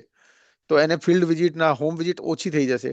તો જો તમને એવું લાગતું હોય તો તમે એક એઆરટી સેન્ટરને રોટેશન પર કે ગમે ત્યારે મહિનામાં એકવાર કે જે રીતે તમને રિક્વાયરમેન્ટ હોય એ પ્રમાણે તમે એને બેસાડી શકો. પણ એવું ના થાય કે તમારા પટાવાળાની જેમ કામ કરે, કે કાર્ડ કાઢવામાં કામ કરે, કે બીજા કોઈ હોસ્પિટલની અંદર કામ કરે. એ બધા કામગીરી માટે નથી. એ એકચ્યુઅલી તમને તમારું જો ઓવરઓલ જો સીએસસી નું ગોલ છે, સીએસસી ના જે કામ છે, એ કામગીરીની અંદર મદદરૂપ થાય છે. તમને એઆરટી સેન્ટરમાં બેસાડી એને બેસાડો તો તમારું એકચ્યુઅલી લોસ ટુ ફોલોઅપનું લોડ અથવા તો વાયરલ લોડ, ઓવરડ્યુનું લોડ ઘટે છે. કે તમે એને ટેલિફોનિક કાઉન્સેલિંગ ત્યાં બેસીને કરે છે, ટેલિફોનિક ફોલોઅપ ત્યાં બેસીને કરે છે, અને આ બધા કામગીરીથી એકચ્યુઅલ લોડ ઘટે છે કામનું, જે નેક્સ્ટ સ્ટેજનું કામ છે એનું. સીએસસી ની સાથે તમે કોર્ડિનેશન મિટિંગ્સની અંદર એ ડિસ્કસ કરી શકો કે જો ઇન્ટર ડિસ્ટ્રિક્ટ એલએફયુ ટ્રેકિંગ હોય તો એમાં સીએસસી તમને કઈ રીતે હેલ્પફુલ, આપણે આગળની સ્લાઇડ્સમાં ચર્ચા કરીશું. અને ઇન્ટરસ્ટેટ ટ્રેકિંગમાં બી સીએસસી તમને હેલ્પ કરી શકે. એઝ એ ટીમ કામ કરવાનું છે. ટ્રેકબેક ક્લાયન્ટને ઘણીવાર એવું સાંભળીએ છીએ ફિલ્ડમાંથી કે ટ્રેકબેક કરીને લાયા, સીએસસી વાળા કીધું કે ભાઈ આ પેશન્ટને થોડું વધારે ધ્યાન આપો, કે એને પ્રાયોરિટાઇઝ કરો, અને એઆરટી વાળાને ખોટું લાગી ગયું કે આ જેને લઈને આવે છે એને પ્રાયોરિટાઇઝ કરવાનું કહે છે, અને આખી ક્યુ લોકો લાઈનમાં ઉભા હોય ને એ લોકો હેરાન થાય છે, અને પછી ઝઘડો થાય છે અને લાઈનમાં ને બધા. તો કોઈક રસ્તો વચ્ચેનું કાઢવાનું થાય કે પેશન્ટ જે ક્યુમાં છે એ બી હેરાન ના થાય, અને જે ટ્રેકબેક થઈને આવ્યું છે એની બી પ્રાયોરિટી જળવાઈ રહે. એના માટે જ આ ડીએસડી એપ્રોચના બીજા બધા એમએમડી, અમે એવું છે નાકો તરફથી ક્લિયર ગાઈડન્સ છે કે તમે 3 મંથ એમએમડી આપો. સફિશિયન્ટ સ્ટોક છે કે અમે એમએમડી કેમ આપતા નથી, અને અમુક કેસમાં 6 મંથ એમએમડી બી આપી શકાય. બધા સોલ્યુશન નાકો તરફથી આપેલા છે, ડીએસડી ના બી સોલ્યુશન આપેલા છે. હવે હું વિચારું છું હું જ્યારે ગુજરાતમાં કામ કરતો હતો ત્યારે અમે જે બી ચેલેન્જીસ સાંભળતા હતા ફિલ્ડમાંથી કે પેશન્ટ કેમ આવતું નથી, કેમ પેશન્ટ એઆરટી સેન્ટર પર રેગ્યુલર આવવા તૈયાર નથી, કે કેમ લોસ ટુ ફોલોઅપ થાય છે, કે કેમ ઓપ્ટ આઉટ થાય છે, એના જે બી મોટા મોટા કારણો મળતા હતા, એઆરટી ઓપરેશનલ ગાઈડલાઈનની અંદર અત્યારની પરિસ્થિતિમાં એ બધા કારણોના કંઈક ના કંઈક સોલ્યુશન આપેલું છે. આપણે ખાલી એ જોવાનું છે કે મારા એરિયામાં કેવો કારણ સૌથી મોટો છે જેનાથી મારું રિટેન્શન ખરાબ થયું છે, કે પેશન્ટનું વાયરલ લોડ થઈ શકતો નથી, કે પેશન્ટનું લોસ ટુ ફોલોઅપ થાય છે, કે ઓપ્ટ આઉટ થાય છે, અને હું શું કરું કે આ જે આઉટકમ છે એને હું, ખરાબ આઉટકમ જે છે એને હું ઘટાડી શકું. તો એઆરટી સીએસસી કોર્ડિનેશન, સેક્સ સાથે કોર્ડિનેશન કરીને એના ઇમ્પ્લિમેન્ટ કરાવવા માટેની કામગીરી કરીએ. વિધિન ઓપરેશન ગાઈડલાઈન છે, કોઈ આપણે બહારની વસ્તુ નથી કહી રહ્યા, કોઈ આપણે એ નથી કહી રહ્યા કે કંઈક નવું કરો જે ગાઈડલાઈનમાં નથી લખ્યું એના બહારની કંઈ વસ્તુ કરો. વિધિન ગાઈડલાઈનની વસ્તુ કરવાનું કહી રહ્યા છીએ, અને એ કરવાથી તમારું એકચ્યુઅલી રિટેન્શન ઇમ્પ્રુવ થશે, ક્વોલિટી ઓફ સર્વિસીસ ઇમ્પ્રુવ થશે, તમારું વર્કલોડ ઓછું થશે, તમે ક્વોલિટી ફોકસ કરી શકશો કે જેને ખરેખર કાઉન્સિલિંગની નીડ છે, અને પેશન્ટનો ભલો થશે કે એને વર્કલોડ સપ્રેશન અચીવ થશે, અને પ્રોગ્રામને બેનિફિટ થશે કે ઓલ 395 અચીવ થશે. તો આઉટરીચનું વેલિડેટ ઘણીવાર ફિલ્ડમાંથી એ બી થાય છે કે ફિલ્ડમાંથી રિપોર્ટ આવ્યું, એમાં ડેથ ડિક્લેર કરીને આપી દીધું કે ઓપ્ટ આઉટ ડિક્લેર કરી દીધું, પણ ડોક્યુમેન્ટ પૂરા નથી આપ્યા. તો એવા કન્ડિશનમાં કોર્ડિનેટ કરવાનું, વેલિડેશન રિઝલ્ટ લેવાના અને એને વેલિડેટ કરવાનું, તો જ એને અપડેટ સ્ટેટસને જે એનું આઉટકમ છે એને એક્સેપ્ટ કરવાનું, અધરવાઇઝ એને રિજેક્ટ કરવાના બી પ્રોવિઝન કરેલા છે સોચની અંદર. રેગ્યુલર મંથલી કોર્ડિનેશન મિટિંગ થાય ને આમાં આ બધી વસ્તુની ચર્ચા થાય અને એ પ્રમાણે આગળ કામગીરી કરવાનું થાય તો ઓવરઓલ દરેકને બેનિફિટ થાય. અને જે સીએસસીનું મંથલી રિપોર્ટ છે અને સ્કોર કાર્ડ છે એ ઓટો જનરેટ થાય છે એમની કામગીરી પરથી. આ બધી જે આપણે ચર્ચા કરી એની કામગીરી પરથી એનું મંથલી રિપોર્ટ અને સ્કોર કાર્ડ ઓટો જનરેટ થાય છે, અને એનું બી રિવ્યુ કોર્ડિનેશન મિટિંગની અંદર કરી શકાય એ રીતે કે સીએસસી ને આપણે જે કામ આપ્યું છે એની અંદરથી એમને કેટલું કર્યું છે અને એમનું આઉટકમ કઈ રીતનું આવે છે. તો એની અંદર ઇમ્પ્રુવમેન્ટ કરવાની જરૂર હોય તો એના બી એને કંઈક માર્ગદર્શન આપી શકાય. Next slide please. So coordination કમિટીની જે મિટિંગ હોય, એઆરટી સીએસસી કોર્ડિનેશનની રેગ્યુલર મંથલી મિટિંગ થવી જોઈએ. એ મિટિંગના પર્પઝ શું છે? એક તો જે આપણે વાત કરી કે મંથલી કોર્ડિનેશન મિટિંગની અંદર તમે ડિસ્કસ કરી લો કે જે કામગીરી આપી હતી એમાં કેટલું થયું છે ને શું નથી થયું, ને કયા કારણસર નથી થયું, ક્યાં ગેપ રહી ગયું છે, કે એડ્રેસનું પ્રોબ્લેમ છે, કે ફિલ્ડ વિઝિટનું પ્રોબ્લેમ છે, કે શું ગેપ રહી ગયું છે, એ બધી ચર્ચા થઈ શકે. ઇન્ટર ડિસ્ટ્રિક્ટ ઇન્ટર સ્ટેટ કોર્ડિનેશનની વાત થઈ શકે, ટ્રેકિંગની બધી વાત થઈ શકે, એના જે બી વિઝિટ કરી હોય કોઈએ તો એ વિશે બી ડિસ્કશન કરી શકાય. વિઝિટની રિપોર્ટની ફાઇન્ડિંગ શું હતી ને એના પર એક્શન શું લેવામાં આવ્યું ને શું નથી લઈ શકાયા, અને કઈ રીતે આપણે ફર્ધર ઇમ્પ્રૂવ કરી શકીએ service delivery care and support સેન્ટરથી યા એઆરટી સેન્ટરથી. એક્ટિવ પાર્ટિસિપેશન દરેક સ્ટેક હોલ્ડરનું હોવું જોઈએ. એની અંદર જે બી એજન્સી તમારે ત્યાં એંગેજ હોય આ બધી એક્ટિવિટી કરવા માટે, કેર એન્ડ સપોર્ટ સેન્ટર સિવાય જો બીજી કોઈ એજન્સીને તમે એંગેજ કર્યું હોય, ટીઆઈ ને કંઈ એંગેજ કર્યું હોય ટ્રેકિંગ એક્ટિવિટી માટે, તો એને બી બોલાવવું જોઈએ. ડાપકુની બી પ્રેઝન્સ હોવી જોઈએ, અને અમુક ટાઈમ સેક્સ તરફથી બી કોઈ એની અંદર મિટિંગમાં હાજર રહી શકતા હોય તો એ બી ઇમ્પોર્ટન્ટ છે, જેથી કરીને ચેલેન્જ રિયલ ટાઈમ ખબર પડે ડિસ્ટ્રિક્ટ લેવલના. અને વેલિડેશન માં કંઈ ચેલેન્જ રહી ગયું હોય, કોઈ ગેપ રહી ગયું હોય તો એ બી ડ્યુરિંગ મિટિંગ આપણે એ વેલિડેશન બી કરાવીને એનો રિઝોલ્વ કરી શકીએ. ઘણીવાર એક્ઝામ્પલ કહું તમને વેલિડેશનના કે એઆરટી સેન્ટરથી પેશન્ટ એલએફયુ હતું, ફિલ્ડ વિઝિટ કરીને જાણવા મળ્યું કે પેશન્ટ બીજા એઆરટી સેન્ટરથી દવા લઈ રહ્યું છે.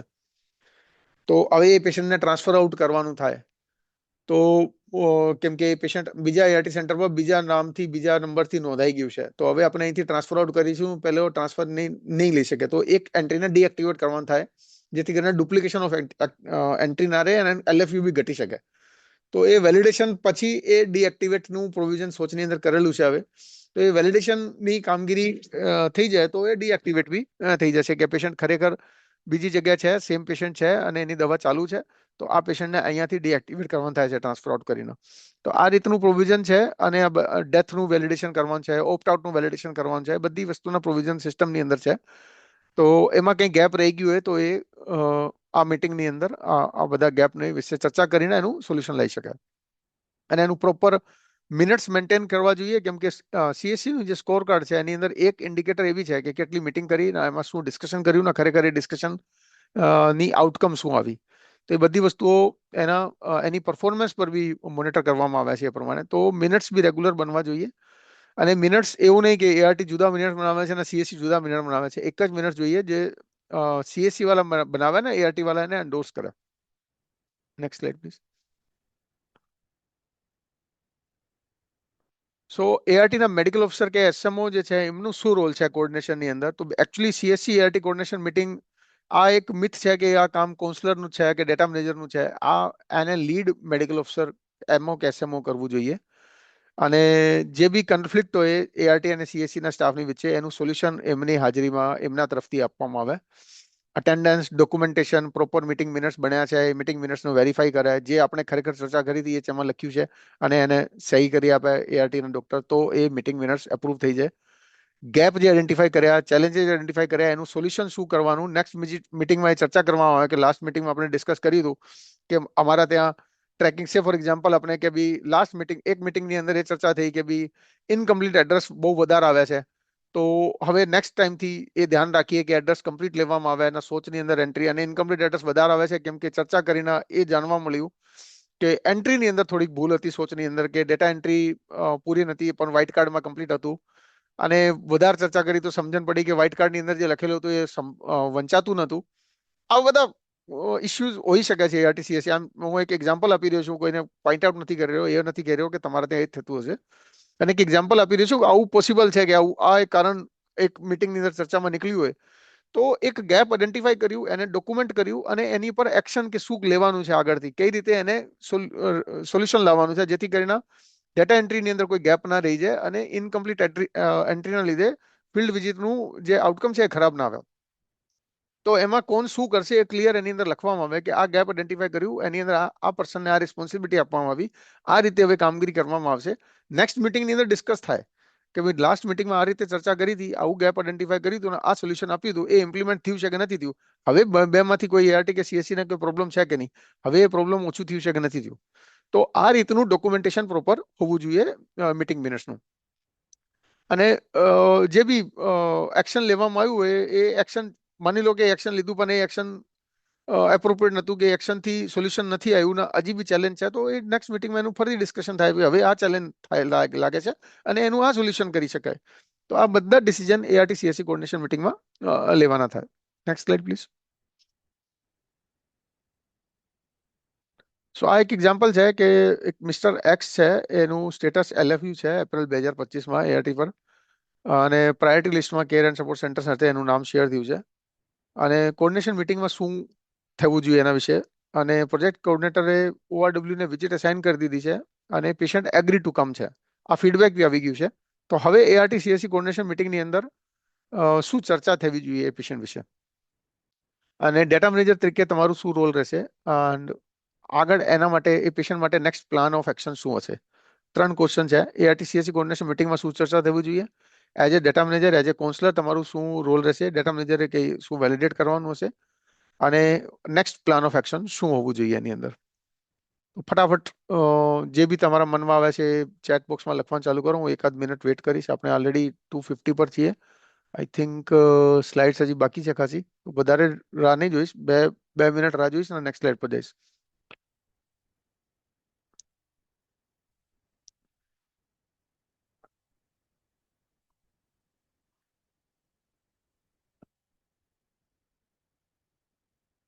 કઈ લખી નથી રહ્યો કે મને નથી દેખાઈ રહ્યું.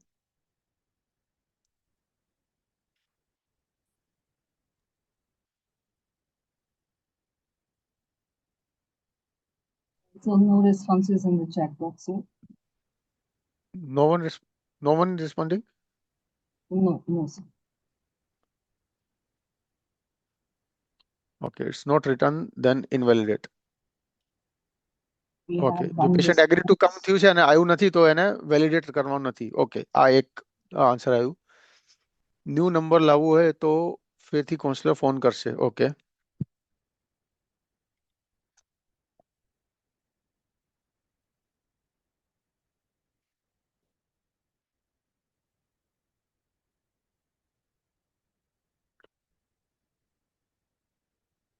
એગ્રી ટુ વિઝિટ આઉટકમ જે નથી એગ્રીડ, એ આ આઉટકમ જ નથી, કે એ આપણે આઉટકમની વાત નથી કરી રહ્યા. આપણે વાત કરી રહ્યા કે ORW ફિલ્ડમાં ગયું ને ORW ને એને કીધું કે હું આવી જઈશ, તો આઉટકમ તરીકે ના નાખી શકે એની અંદર.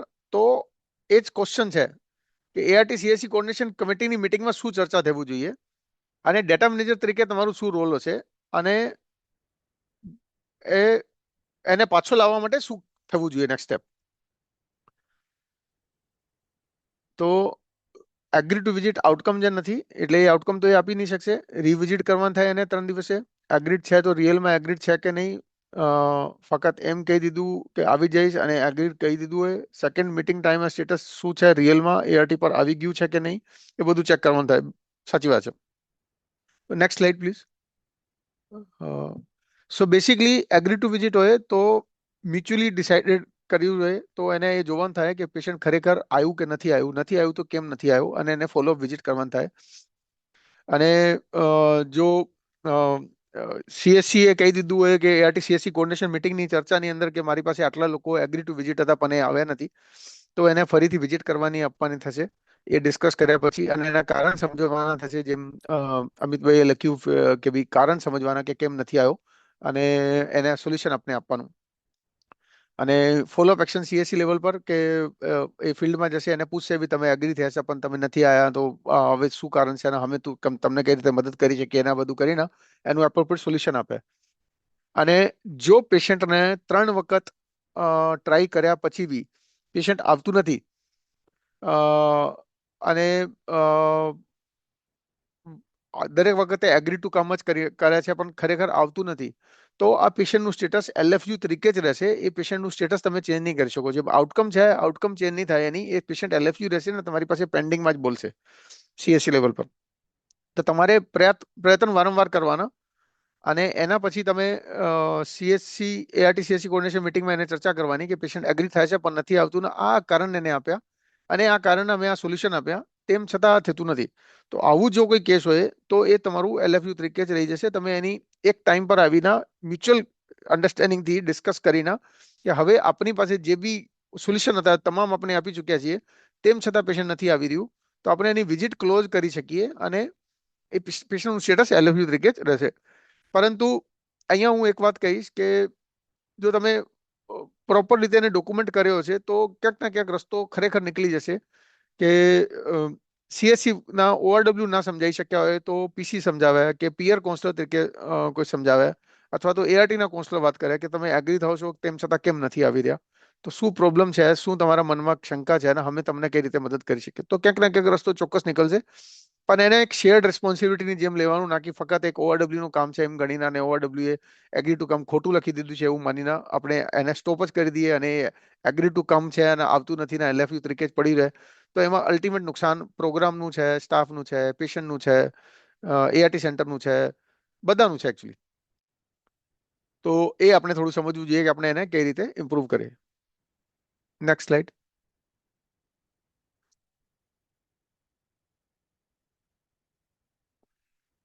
I can't see slides moving. Okay. હવે જો માની લો પેશન્ટ આવી ગયું, નેક્સ્ટ ફીડબેક એ આવ્યું કે physically taken to ART centre. Same study continue કરી છે કે પેશન્ટને નેક્સ્ટ વિઝિટની અંદર પેશન્ટને એગ્રી થઈ ગયું અને એને એકચ્યુઅલી લઈને આવી ગયા. તો ફિઝિકલી ટેકનનું જે ફીડબેક હોય તો એકચ્યુઅલી હવે ફીડબેક સીએસસીની ટક્કર શીટની અંદર એવું નથી, પેશન્ટ બ્રોડબેકની અંદર આવે તો બ્રોડબેક આવ્યું હોય તો ખરેખર એ આવ્યું હોવું જોઈએ એઆરટી સેન્ટર પર, તો એને વેલિડેટ કરશે એઆરટી ના ડેટા મેનેજર કે જો આવી ગયું છે તો એ પેશન્ટ એલાઇવ ઓન એઆરટી હશે, જો એઆરટી ઇનિશિયેટ થઈ ગઈ હશે તો નહીં સ્ટાર્ટ થઈ હોય તો એક્ટિવ ઇન એચઆઈવી કેર હશે, પરંતુ પેશન્ટનું એઆરટી સેન્ટરની અંદર પાછું આવી ગયું હશે તો સોચની અંદર એન્ટ્રી બોલતી હશે અને એ કન્ફર્મ ત્યારે જ થશે કે જો સોચમાં એની એન્ટ્રી બોલતી હોય, નહીં તો એ પેશન્ટ વેલિડેશનની અંદર તમે રિજેક્ટ કરી શકશો કે પેશન્ટ ખરેખર આવ્યો નથી. Next slide please. તો સીએસસી ની પરફોર્મન્સ કઈ રીતે મોનિટર થાય છે? એઆરટી સીએસસી મંથલી રિવ્યુ મિટિંગથી મોનિટર કરો. તમે મંથલી મિટિંગની અંદર તમે ચર્ચા કરો છો કે શું કામગીરી કરી છે. ક્વાર્ટરલી સેક્સ લેવલ પર એનું રિવ્યુ થાય છે અને વર્ષમાં 2 વખત નાકો લેવલ પરથી સીએસસી ની પરફોર્મન્સની રિવ્યુ થતું હોય છે. Next slide. એક્સટર્નલ ઇવેલ્યુએશન કરવાનું થાય. એક લાસ્ટ લાઈન નીચે લખેલી હતી કે એક્સટર્નલ ઇવેલ્યુએશન સીએસસી નું કરવાનું થાય 2 વર્ષમાં એકવાર, અને જો પુઅર પરફોર્મિંગ હોય તો એના કરતા વધારે ટાઈમ બી કરવાનું થાય.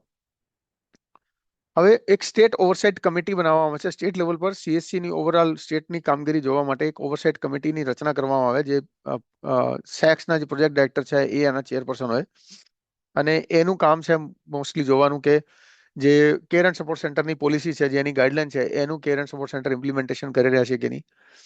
ટ્રેનિંગ્સ જે બી કરવાની જરૂર છે, જે સ્ટાફને ટ્રેનિંગ આપવાની જરૂર છે, કે બીજા સ્ટેક હોલ્ડર સાથે બીજા લોકો સાથે કોર્ડિનેશન કરવાની જરૂર છે, તો એ બધી કામગીરીમાં એ લોકો કઈ રીતે કરી રાખ્યા છે અને એને શું ચેલેન્જ આવે છે એની અંદર, અને એને કઈ રીતે ફર્ધર કામગીરીને ઇમ્પ્રૂવ કરી શકાય. Next slide. સ્ટેટ ઓવરસાઇટ કમિટી જે છે એને એની રેગ્યુલર મિટિંગ થવી જોઈએ સ્ટેટ લેવલ પર, અને એમાં આ બધા નેક્સ્ટ સ્લાઇડ. સો એની અંદર CSC નું પ્રોગ્રામ રિવ્યુ થાય, સ્કોર કાર્ડ રિવ્યુ થાય, કોઈ બી ચેલેન્જીસ હોય એ એની અંદર શેર કરવામાં આવે, ઇન્ટર ડિસ્ટ્રિક્ટ ઇન્ટર સ્ટેટ ટ્રેકિંગની માહિતી એમાં આપવામાં આવે અને એના ચેલેન્જીસ શેર કરવામાં આવે, અને એ પ્રમાણેના કોઈ એક્શનેબલ ઇનપુટ્સ કે બી કઈ રીતે ઇમ્પ્રૂવ કરવું એના માટેના રિકમેન્ડેશન્સ આપવામાં આવે. જો ફિલ્ડના સ્ટિગ્મા ડિસ્ક્રિમિનેશન ઇસ્યુઝ વધારે હોય તો એના માટે ગાઈડન્સ આપવામાં આવે, અને કોઈ નવા ઇનિશિયેટિવ લીધા હોય, કોઈ એડવોકેસી એફર્ટ્સ કર્યા હોય તો એ સપોર્ટ કરવા માટે બી સ્ટેટ ઓવરસાઇટ કમિટી જે છે એ કામગીરી કરે છે. Next slide. સો હવે મોબાઈલ એપ્લિકેશન જે આપણે વાત કરી કે મોબાઈલ એપ્લિકેશન ડેવલપ કરી છે, ટ્રેકર શીટ હવે મોસ્ટલી બધી ટ્રેકર શીટ જેટલી બી લિસ્ટ જતી હતી ટ્રેકર શીટ મારફતે બધી આટો પુશ થશે ART સેન્ટરથી CSC મોબાઈલ એપ્લિકેશનમાં. Next slide. સો હવે આ એક કેસ સ્ટડી છે કે એક પર્સને મિસ્ટર એ સ્ટોપ કરી ART દવા લેવાની બંધ કરી દીધી છે. એ 2024માં ડિસેમ્બર 2024માં LFU થઈ ગયું. વારંવાર ફોન કરવા છતાં પેશન્ટ આવતું નથી. જનવરી 25માં અને ORW એની વિઝિટ કરી અને એને કીધું કે મારે હવે આવું નથી, હું નથી આવવા માંગતો અને તમે મારા ઘરે આવતા બી નથી બીજી વાર, અને એને લિખિત માલ દીધું કે મારા ઘરે હવે કોઈ વિઝિટ નહીં કરવાની, હું હવે આવવા માંગતો નથી. તો as a data manager ART centre પર તમે આ પેશન્ટને જો ઓપ્ટ આઉટ નું લેવલ સાથે તમારી પાસે ફીડબેક આવ્યું હોય તો તમે શું કરશો, કઈ રીતે નક્કી કરશો કે આ પેશન્ટ ખરેખર ઓપ્ટ આઉટ છે? આનું તો ક્વિક આન્સર આવવું જોઈએ. આ તો બહુ ઇઝી ક્વેશ્ચન છે. ડેટા મેનેજર્સ ફટાફટ.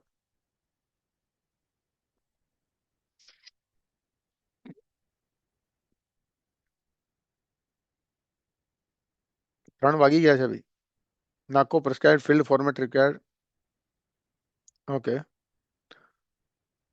ઓપ્ટ આઉટ ની રિટર્ન કન્સન્ટ જોઈએ, telephonic confirmation, patient sign, PCPD sign, confirmation of ART કોન્સ્ટલ. એવું છે કે નાકોનું એક ફિલ્ડ સ્ટેન્ડર્ડ ફોર્મેટ છે એની અંદર જ ઓપ્ટ આઉટ ની કન્સન્ટ જોઈએ આપણે, એવું છે રશ્મિબેન? રશ્મિબેન તમે છો? નહીં સર, એવું કોઈ ફિક્સ ફોર્મેટ નથી. ઓકે. પેશન્ટની સાઇન જોઈએ, ORW ની સાઇન, PCPD ની સાઇન, ત્રણ જણાની સાઇન જોઈએ છે એની અંદર, એવું છે? નહીં, પેશન્ટની સાઇન ઇમ્પોર્ટન્ટ છે મેઇન. બેસિકલી ઓપ્ટ આઉટ કર્યું હોય તો એની આપણે આ બધી આઈ થિંક સેન્ટર લેવલની જુદી જુદી કંઈક મેકેનિઝમ બનાવેલી છે, પરંતુ એવું કંઈ સ્ટેન્ડર્ડ ફોર્મેટ કે ઓપ્ટ આઉટ ની અંદર કે કયા કારણસર ઓપ્ટ આઉટ કર્યું છે, જો તમે કોઈ ફોર્મેટ વાપરી રહ્યા છો તો મને વાંધો નથી એની અંદર એ વાપરવામાં, પરંતુ પોઈન્ટ એ છે કે ઓપ્ટ આઉટ ની અંદર એક ડોક્યુમેન્ટેડ પ્રૂફ હોવું જોઈએ કે ભાઈ આ ઓપ્ટ આઉટ કર્યું છે, અને એને વેલિડેટ કરવાનું થાય છે કે એને ફોર્મેટ ની અંદર લખ્યું છે, એની સાઇન છે એની અંદર. એક બહુ સરસ હતું કે ટેલિફોનિક કન્ફર્મેશન થવું જોઈએ. અત્યાર સુધી આપણે વાત કરતા હતા કે ઓપ્ટ આઉટ કરી આ લોકો ઘણીવાર હું સાંભળતો હતો જ્યારે હું ગુજરાતમાં હતો ત્યારે આ મને કોમન ફીડબેક મળતું હતું ART સેન્ટરથી કે CSC વાળા ઓપ્ટ આઉટ લખીને ફીડબેક આપી દે છે, હવે અમે શું કરીએ? અને ઘણીવાર પેશન્ટ ને ખરેખર એ લોકો કોન્ટેક્ટ બી ના કરી ઓપ્ટ આઉટ આપી દેતા હોય છે. તો એકચ્યુઅલી ગાઈડલાઈન ની અંદર હવે એક બિલકુલ ક્લિયર છે, ઓપ્ટ આઉટ નું ફીડબેક વન સાઇડેડ નથી કે CSC વાળા આપી દીધું ને તમે લઈ લીધું, એવું નથી. તમારે એને વેલિડેટ કરવાનું છે અને એક્સેપ્ટ કરવાનું છે, અને એક્સેપ્ટ કરતા પહેલા કાઉન્સલરે પેશન્ટને વાત કરવાની છે, એક અટેમ્પ્ટ કાઉન્સલર તરફથી હોવું જોઈએ. અને ઓપ્ટ આઉટની ફીડબેક સિંગલ વિઝિટમાં નથી, ત્રણેક વિઝિટ છે, જેમ આપણે પહેલા એક ચર્ચા કરી, એગ્રીડ ટુ કમ અને આવતું નથી.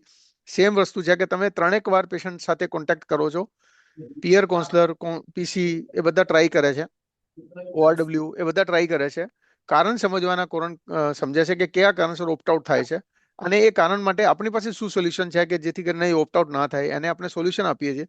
તેમ છતાં પેશન્ટ આવવા તૈયાર નથી તો કાઉન્સલરને જાણ કરવામાં આવે, ART સેન્ટરને મંથલી કોર્ડિનેશન મિટિંગમાં જાણ કરવામાં આવે કે આટલા પેશન્ટના અમારી પાસે લિખિતમાં આવી ગયું છે. કાઉન્સલર પોતાની તરફથી એક છેલ્લી ટ્રાય કરે, અને પછી બી જો નહીં થાય તો એને ઓપ્ટ આઉટ તરીકે આપણે એક્સેપ્ટ કરીએ છીએ. તો ડેટા મેનેજર વેલિડેટ કરતા પહેલા એ બધી વસ્તુ ચેક કરશે કે ખરેખર રિટર્નમાં એનું ડોક્યુમેન્ટેશન છે કે નહીં. અમારા સેન્ટરથી કોઈએ કોન્ટેક્ટ કરીને એ નક્કી કર્યું છે કે ખરેખર આ પેશન્ટ ઓપ્ટ આઉટ થાય છે.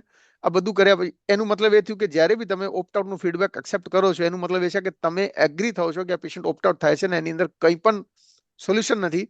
એને જે બી પ્રોબ્લેમ હતા એનું સોલ્યુશન અમે કાં તો આપી શકતા નતા અથવા તો અમારા આપેલા સોલ્યુશન એને એક્સેપ્ટેબલ નતા. આ તમે એગ્રી કર્યા છે તેમ છતાં તેના લીધે આ ઓપ્ટ આઉટ તરીકે ગયું છે. બરાબર, એટલે એવું કહેવાનું કોઈ કારણ નથી કે ભાઈ એમને ઓપ્ટ આઉટ આપી દીધું, અમે એની અંદર શું કરીએ. એટલે એક જોઈન્ટ, એટલે હું વારંવાર એ જ કહું છું કે કામગીરી જોઈન્ટ છે, જોઈન્ટ રિસ્પોન્સિબિલિટી છે અને બધાએ ભેગા થઈને કામ કરવાનું છે. એટલે તમને જો બી ઓપ્ટ આઉટનું ફીડબેક આવતું હોય તો તમે તમારી રીતે એક્શન લો, અને જો તમે એને ઘટાડી શકતા હો, તમારી પાસે કંઈક રીઝન હોય, સમજણ પડતી હોય કે આ પેશન્ટને એકચ્યુઅલી ક્યુનું પ્રોબ્લેમ છે અને હું એને સાંજના ટાઈમે બોલાવું તો આ પ્રોબ્લેમ સોલ્વ થઈ શકશે, કે આ પેશન્ટને XYZ પર્સન સાથે પ્રોબ્લેમ છે એની જગ્યા ABC પર્સન સાથે બેસાડીએ તો પ્રોબ્લેમ સોલ્વ થઈ શકશે, કે ગમે તે, કે લેબમાં જવાનું પ્રોબ્લેમ છે તો એનું સેમ્પલ કલેક્શનનો ક્યાંક રસ્તો કરીએ. તો જે પ્રોબ્લેમ છે એ પ્રોબ્લેમ પ્રમાણે એને સોલ્યુશન આપીએ અને એને ઓપ્ટ આઉટને આપણે ઘટાડી શકતા હોઈએ તો એ એક્શન આપણે લેવું જોઈએ. Next slide. સુરેન્દ્રનું હેન્ડ રેઝ છે. આઈ થિંક આપણે સ્લાઇડ્સ પતી જાય પછી આપણે બધાના ક્વેશ્ચન્સ લઈશું. ચેટ બોક્સમાં બી અમુક ક્વેશ્ચન છે એ બી, અને જે બી કોઈના કંઈક કહેવું છે એ બી આપણે લઈ લઈએ. આઈ થિંક આ આપણે ડિટેલમાં ચર્ચા કરી લીધી છે. ઓપ્ટ આઉટનું આઉટકમ છે, એક્શન CSC લેવલ પર શું કરવું જોઈએ, અને મિનિમમ 3 વિઝિટ કરવાની છે. PCA પિયર કાઉન્સલરે વિઝિટ કરવાની છે. પ્રેસ્ક્રાઇબ્ડ ફોર્મેટ છે એક, એ પ્રેસ્ક્રાઇબ્ડ ફોર્મેટ અને એક્ઝેક્ટ 3 ગાઈડલાઈનની અંદર છે. એ પ્રેસ્ક્રાઇબ્ડ ફોર્મેટની અંદર તમારે ઓપ્ટ આઉટનું એ લેવું જોઈએ. જો તમને એમાં નથી મળતું, તમે તમારી રીતે જો કરો છો તો બી ચાલશે. અને પોઈન્ટ એ છે 3 સાઇન અને એ બધું ખરેખર એ ફોર્મેટમાં છે 3 સાઇન વાળું. મને જો 3 સાઇનનું હોય તો ઠીક છે, મને યાદ નથી કે 3 સાઇન, કે પેશન્ટની સાઇન, પીસીની સાઇન અને ORW સાઇન, ત્રણેયની સાઇન એ ફોર્મેટમાં છે કે નહીં. પેશન્ટ પ્રાઇવેટમાંથી દવા લેતું હોય, અલ્ટરનેટ મેડિસિન લેતું હોય તો એ ઓપ્ટ આઉટ તરીકે એની અંદર નોંધવાનું થાય. Action to be taken at ART centre, કે ARTના કાઉન્સલર એને કોન્ટેક્ટ કરશે અને એના પછી જો કોન્ટેક્ટ ના થઈ શક્યું, કોન્ટેક્ટ થયા પછી પેશન્ટ નથી એગ્રી થયું અને ઓપ્ટ આઉટ કરવાનું માન્યું, જે પ્રોબ્લેમ હતું એ પ્રોબ્લેમ શેર કરવા રેડી નથી થયું, કે પ્રોબ્લેમ છે ઉપર આપણે સોલ્યુશન આપ્યું એ માનવા તૈયાર નથી થયું, કે સોલ્યુશન એને એક્સેપ્ટેબલ નથી, કે સોલ્યુશન એને એપ્લિકેબલ નથી, એ બધું થયા પછી તમે એગ્રી કર્યું as a ART centre team, અને ડેટા મેનેજર વેલિડેટ કરે અને પછી એનું રેકોર્ડ નોંધાય એની અંદર ઓપ્ટ આઉટ તરીકે. Next slide. ઓકે, પ્રાઇવેટ સેક્ટરમાંથી દવા લેતો હોય, ART અલ્ટરનેટ મેડિસિન લેતો હોય, સેમ છે. એ બી પ્રાઇવેટ સેક્ટરની દવા લેતો હોય તો તમારે ઓપ્ટ આઉટ તરીકે એની માહિતી ભરવાની થાય છે. અને સેમ કોકે નાખ્યું છે ઓપ્ટ આઉટ ફોર્મેટ. સરસ. સો આ ઓપ્ટ આઉટ ફોર્મેટ જો તમે ભરતા હો તો બહુ સારી વાત છે. કોઈને આમાં પ્રોબ્લેમ આવે છે આ ઓપ્ટ આઉટ ફોર્મેટ ભરવામાં?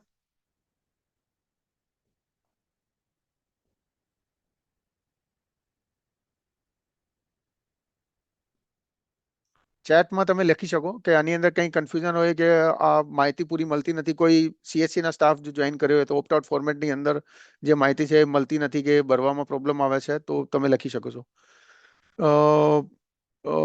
ઓકે, બેસિકલી એ આપણે ચર્ચા સેમ એ છે. ખાલી એની અંદર એ છે કે જો પ્રાઇવેટમાંથી દવા લેતો હોય તો વર્બલ કે રિટર્ન, અહીંયા હું એટલા માટે હું કહેતો હતો કે સ્ટેન્ડર્ડ ફોર્મેટ નથી, કેમ કે ઘણીવાર એવું હોય કે સોર્સ ઓફ ઇન્ફોર્મેશન વર્બલ હોય, તો તમે પ્રેસ્ક્રિપ્શન ના તમને મળી હોય તો તમે આ ફોર્મેટની અંદર તમે એ કહે કે હું કોઈ ડોક્ટર પાસે દવા લઈ રહ્યો, તમારે ડોક્ટરનું નામ અવેલેબલ ના હોય, કે એ કહે હું અલ્ટરનેટ મેડિસિન લઈ રહ્યો છું, તો એને દવાનું નામ ખબર નથી, અથવા તો એ દવાનું નામ તમને બતાવવા નથી માંગતો, તો ચાલશે. પણ ફોર્મેટની અંદર દરેક વસ્તુ ભરેલી હોય એવું જરૂર નથી, મિનિમમ ઇન્ફોર્મેશન બી હશે તો બી ચાલશે.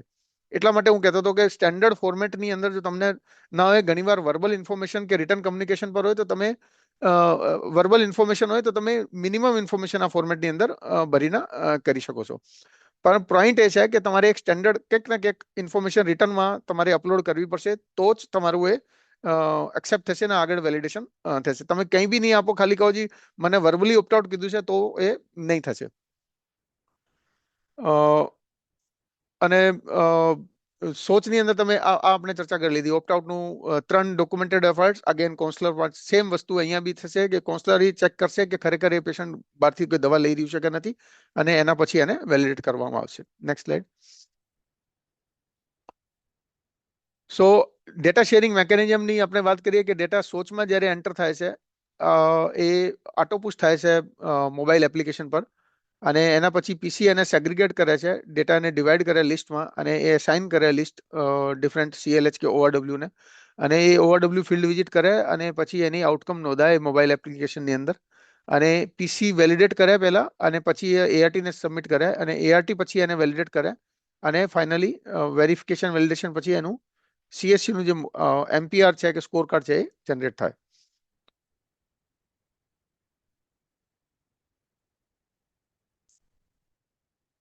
Next slide. ઓકે, આ મોબાઈલ એપ્લિકેશનના બધા બતાવ્યું છે ઇન્ટરફેસ કઈ રીતનું છે, કે એને લોગિન કરે તો એને પછી એને આ રીતે દરેક લિસ્ટ જુદી જુદી દેખાશે. એ લિસ્ટની અંદર ક્લિક કરશે તો એને ખબર પડશે કે આ લિસ્ટમાં કોણ કોણ છે, અને પછી એની ફિલ્ડ વિઝિટ કરી શકશે. Next slide.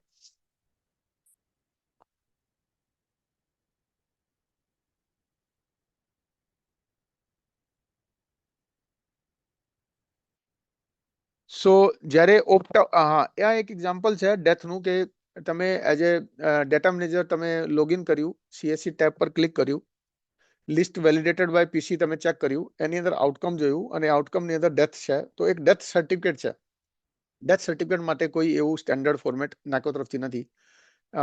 તમારી પાસે રિટર્નમાં પ્રૂફ જોઈએ બેસિકલી, અને એ પ્રૂફ જો એની અંદર હોય, ડેથ સર્ટિફિકેટ ના હોય, કોઈએ લખીને આપી દીધું હોય, ફેમિલી મેમ્બરે લખીને આપી દીધું હોય.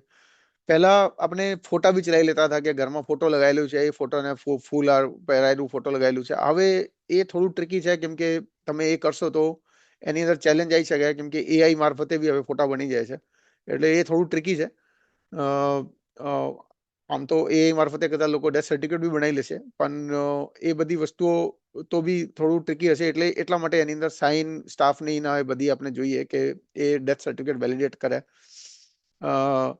અને ડેટા મેનેજર પછી એને જોઈએ કે આ પ્રોપર ડેથ નું ડોક્યુમેન્ટ, કોઈ બી ડેથ સર્ટિફિકેટ કે કોઈ બી ડોક્યુમેન્ટ જે છે એ પ્રોપર છે, એની અંદર સિગ્નેચર છે, અને ફેમિલી મેમ્બરની કે એની, અને એને વેલિડેટ કરે, અને એના પછી એને અપ્રૂવ કરે. અને જો કંઈ એડિશનલ ડિટેલ ભરવાની થશે, કોઈ એડ્રેસ કે કોઈ ડિટેલ આપવામાં આવી ORW તરફથી, તો એ ડિટેલ આપણે આપણા સિસ્ટમમાં અપડેટ કરવાની થાય. એડ્રેસ છે કે કોન્ટેક્ટ ડિટેલ છે, તો એ અપડેટ કરવાની થાય. નેક્સ્ટ. હા, એ આવી ગયું. ચલો નેક્સ્ટ. સો આ રીતે તમને ફીડબેક મળશે, તો એની અંદર તમે ચેક કરશો કે ખરેખર પીસીએ જેટલી વેલિડેટ કરેલી તમને માહિતી મોકલી છે એ રિપોર્ટેડ, તો એને તમે એક્સેપ્ટ કરો છો, તો એનું મતલબ એ થયું કે તમે એને વેલિડેટ કર્યા પછી તમે એને એક્સેપ્ટ કરો છો. નેક્સ્ટ. સો આ રીતે એનું MPR જનરેટ થશે, અને પછી એ સબમિટ કરશે સેક્સને, કે એના જે સ્ટેટ લેવલની જે એજન્સી હશે, સ્ટેટ લેવલ પર રિપોર્ટનું કમ્પાઇલેશન થાય, અને પછી એ નાકો સાથે શેર થાય. Next slide. હવે આ સ્કોર કાર્ડના ઇન્ડિકેટર છે, થોડાક ડિફરન્ટ છે સ્કોર કાર્ડના ઇન્ડિકેટર CSC ના સ્કોર કાર્ડના, કેમ કે એને જેટલી કામગીરી આપવામાં આવી છે એ પૈકીના છે. એની અંદર ART ના ઇન્ડિકેટર ઓવરઓલ કમ્પ્લીટ છે, અને CSC પર ખાલી CSC ને જે કામગીરી આપવામાં આવી એ પૈકીના છે. દાખલા તરીકે ફર્સ્ટ ઇન્ડિકેટર આપણે લિંકેજનું લઈએ, તો જે ICTC થી જે લોકો ART સેન્ટરમાં મોકલ્યા અને એ નથી પહોંચ્યા 7 દિવસમાં, તો એ જેટલા લોકો ART પર નથી પહોંચ્યા એની લિસ્ટ એની સાથે શેર થાય, તો એ પૈકી કેટલા લોકો ને હવે પહોંચી ગયા છે એ સ્કોર કાર્ડ છે. તો જેટલા પહોંચી ગયા, જેટલા લોકોની લિસ્ટ એમની સાથે શેર થઈ એનું ડિનોમિનેટર છે, અને એ પૈકી કેટલા લોકોનું એમને આઉટકમ આપ્યું છે, કે death opt out link to ART, કે પ્રાઇવેટમાંથી દવા લઈ રહ્યા છે, એ એનું ન્યુમેરેટર છે. ન્યુલી ઇનિશિયેટેડ ઓન ART 6 મહિના પછી એનું રિટેન્શન ચેક કરવાનું છે, તો 6 મહિના પહેલા કેટલાની list newly initiated on ART હતા, અને એ પૈકી અત્યારે કેટલા લોકો એલાઇવ ઓન ART છે, તો એ એનું ન્યુમેરેટર આવી જાય. LFU patient achieve definite outcome, તો જે LFU તરીકે એમની સાથે શેર થયા હતા છેલ્લા 6 મહિનાની અંદર, અને CSC એ એની ફોલોઅપ કરીને રિપોર્ટિંગ મંથના એન્ડ તક એની જે રિપોર્ટ આપી છે, એ પૈકી એને કેટલાની રિપોર્ટ ડેફિનેટ આઉટકમ આપી છે, કે રીઇનિશિયેટ કર્યા, ડેથ થઈ ગયું, કે ઓપ્ટેડ આઉટ થઈ ગયું, એ ડેફિનેટ આઉટકમ થઈ ગઈ.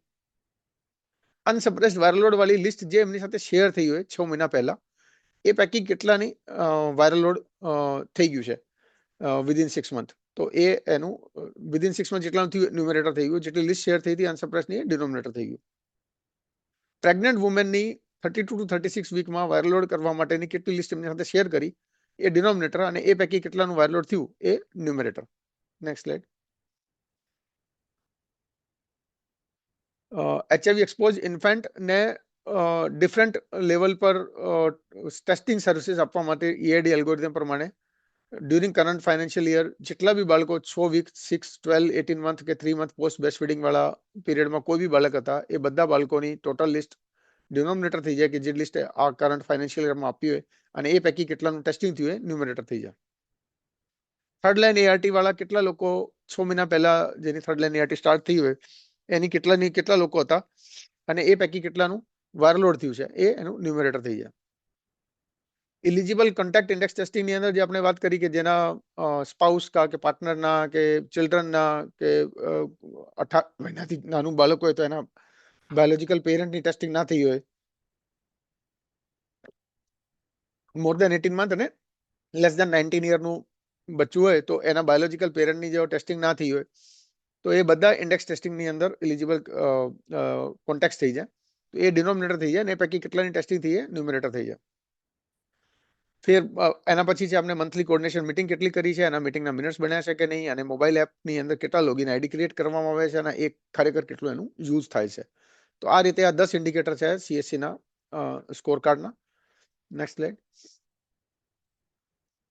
સો ઇન્ટર ડિસ્ટ્રિક્ટ LFU ની થોડીક ચર્ચા કરીશું કે ઇન્ટર ડિસ્ટ્રિક્ટ LFU માની લો કે એક પેશન્ટ એક સેન્ટર પર મિસ એપોઇન્ટમેન્ટ થયું અને આઉટરીચ ફિલ્ડ એક્ટિવિટી આપવામાં આવી અને આઉટરીચમાંથી કન્ફર્મ કર્યું કે બીજા ડિસ્ટ્રિક્ટમાં જતું રહ્યું છે.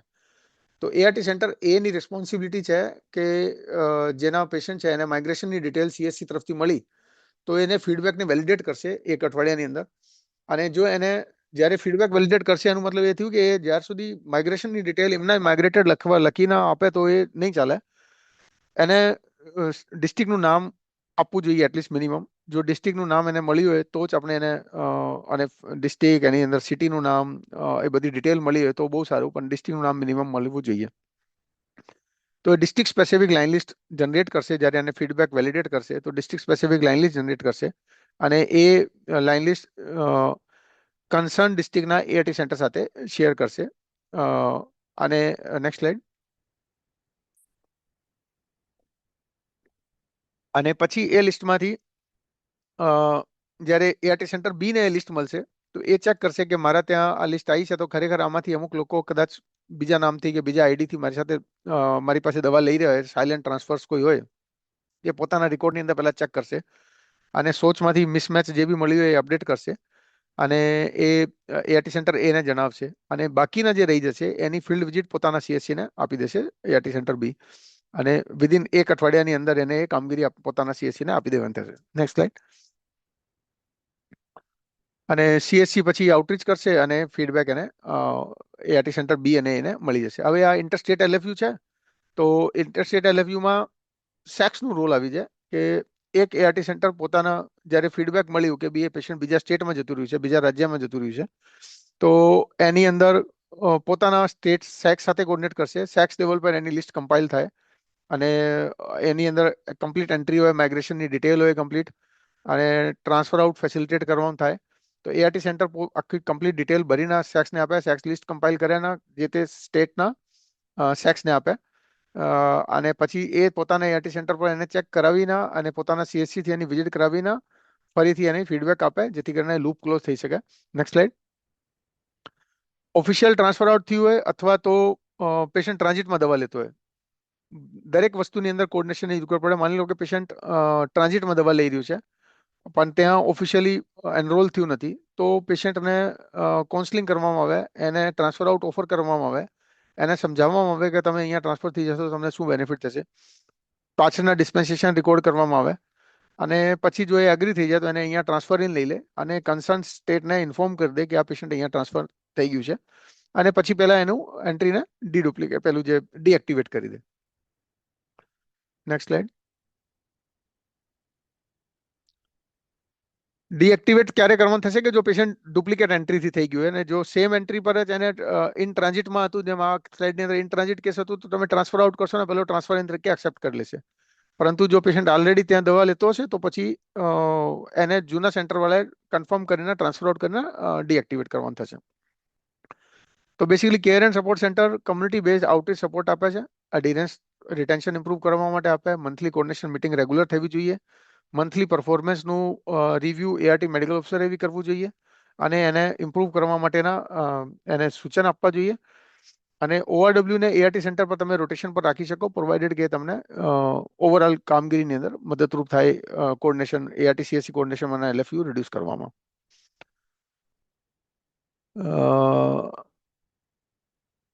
Now I can take questions. We are right at the time. We are like 20 minutes above, but still we can take the questions. So our last question जो मैंने दिखाया है, tab CSC source must be in Consular login too because it is the Consular first who follow the case based on documents submitted by CSC.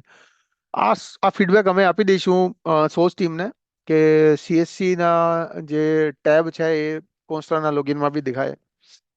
But I think જ્યાં સુધી મને ખબર છે કોન્સ્ટર અને ડેટા મેનેજર બે જુદા જુદા હોસ્પિટલમાં કે બે જુદા જુદા વિંગમાં નથી બેસતા, એક જ હોસ્પિટલમાં એક જ સેન્ટરની અંદર બેસે છે. તો ફોલોઅપ કરીને ડેટા મેનેજર પાસે જઈને એ કરાવી શકે. તેમ છતાં જો થોડુંક ચેલેન્જ હોય તો આપણે આ સોચ ટીમને શેર કરી દઈશું. ઓકે, બીજા questions Shweta? Yeah, we'll give mic access to everyone, sir. Okay, so if there are any questions in chat box or yet to be answered, we can take those questions. मैं वो luck- chat box का sir देख लेती हूँ. हाँ, please. I don't know if you were able to understand Gujarati, but yeah, if you can see the લખાણમાં PCPD 3 visit confirmation opt out કરાન જાય. જિગ્નેશ, તમારું ક્વેશ્ચન કહેજો ક્લિયર. જે આ ક્વેશ્ચન છે કે સજેશન છે મને ખબર નહીં પડી एक्चुअली. पार्टिसिपेंट्स अभी अनम्यूट करके सवाल पूछ सकते हैं. माइक एक्सेस सभी को दिया गया है. હા, કપિલનું છે ચેકલિસ્ટ છે ઓપ્ટેડ આઉટનું, રાઈટ. એ ચેકલિસ્ટ છે, ફોર્મેટ છે સ્ટેન્ડર્ડ ફોર્મેટમાં. ઘણીવાર એ ફોર્મેટની કમ્પ્લીટ માહિતી ના હોય અવેલેબલ, તો એમ કહીએ કે આ પૂરેપૂરી માહિતી નથી અને એટલા માટે આ એક્સેપ્ટેબલ નથી, તો થોડું ટ્રિકી થઈ જાય. એ માટે હું કહેતો હતો કે એવું જરૂર નથી કે પ્રેસ્ક્રાઇબ્ડ ફોર્મેટ કમ્પ્લીટ ભરેલું હશે. જેમ આપણે પેલું કે એક્ઝામ્પલ દીધું કે પ્રાઇવેટમાંથી દવા લેતો હોય અથવા તો અલ્ટરનેટ મેડિસિન લેતો હોય અને એની પાસે ડૉક્ટરનું નામ ના હોય કે દવાનું નામ ના હોય કે ના ડિટેલ આપી શકતો હોય કે આપવા ના માંગતું હોય, તો મિનિમમ ઇન્ફોર્મેશન બી ભરી હોય, એના સહી કરી હોય, એના એગ્રી કરી હોય, તો અને તમે કોન્સ્ટર જ્યારે એને વેરીફાઈ કરી લો તો એને એક્સેપ્ટ કરી લેવું જોઈએ. That was the only purpose to say કે ભી તમારી પાસે પ્રેસ્ક્રાઇબ્ડ ફોર્મેટ નથી તો તમે ઓપ્ટ આઉટ એક્સેપ્ટ નહીં કરો, તો એ વસ્તુ થોડુંક એટલું ફ્લેક્સિબલ તમે રહી શકો છો. ઓકે, कोई મિલન भी પરમાર सवाल हो, please. Milan sir. Sir, you can unmute. Milan sir. Hello नमस्ते सर. नमस्ते मिलन, नमस्ते, please go ahead. Sir Gandhinagar से बोल रहा हूँ, विहान CSC से प्रोजेक्ट कोऑर्डिनेटर. हाँ हाँ, बोलो प्लीज. सर मेरा क्वेश्चन था कि ERT CSC मीटिंग कौन सी जगह पे होनी चाहिए? बहुत बढ़िया क्वेश्चन है. ART CSC coordination meeting ART centre पे भी हो सकती है, CSC पे भी हो सकती है. अगर वो डाप्को का कोई स्टाफ प्रेजेंट है तो डाप्को के ऑफिस में भी हो सकती है. इट डिपेंड्स अपॉन यू कि आपको जहाँ पे करनी है. पॉइंट यही होनी चाहिए हर महीने. सर हमारे गांधीनगर में CTO सर है ना, उनके ऑफिस में होती है. और ART perfect. CSC meeting date उस सर के पास डेट लेने जाना पड़ता है, लेटर बना के. फिर वो सर अपने हिसाब से वो जिस दिन फ्री होते हैं ना उस दिन का डेट देते हैं. बाकी तो ठीक है, मंथ तो आप एक काम करो, अपने लेवल पे एक ART CSC coordination meeting ART और CSC की स्टाफ की अपने लेवल पे कर लिया करो अलग. जब वो DTO सर डेट देंगे उनको वहां पे ब्रीफ कर दो कि हमने ये डिस्कशन किया था. एडिशनल मीटिंग करने में कोई बीच में से नुकसान वो नहीं है. अगर सारे DTO स्टाफ सर को की, हम्म, हाँ जी बोलिए बोलिए.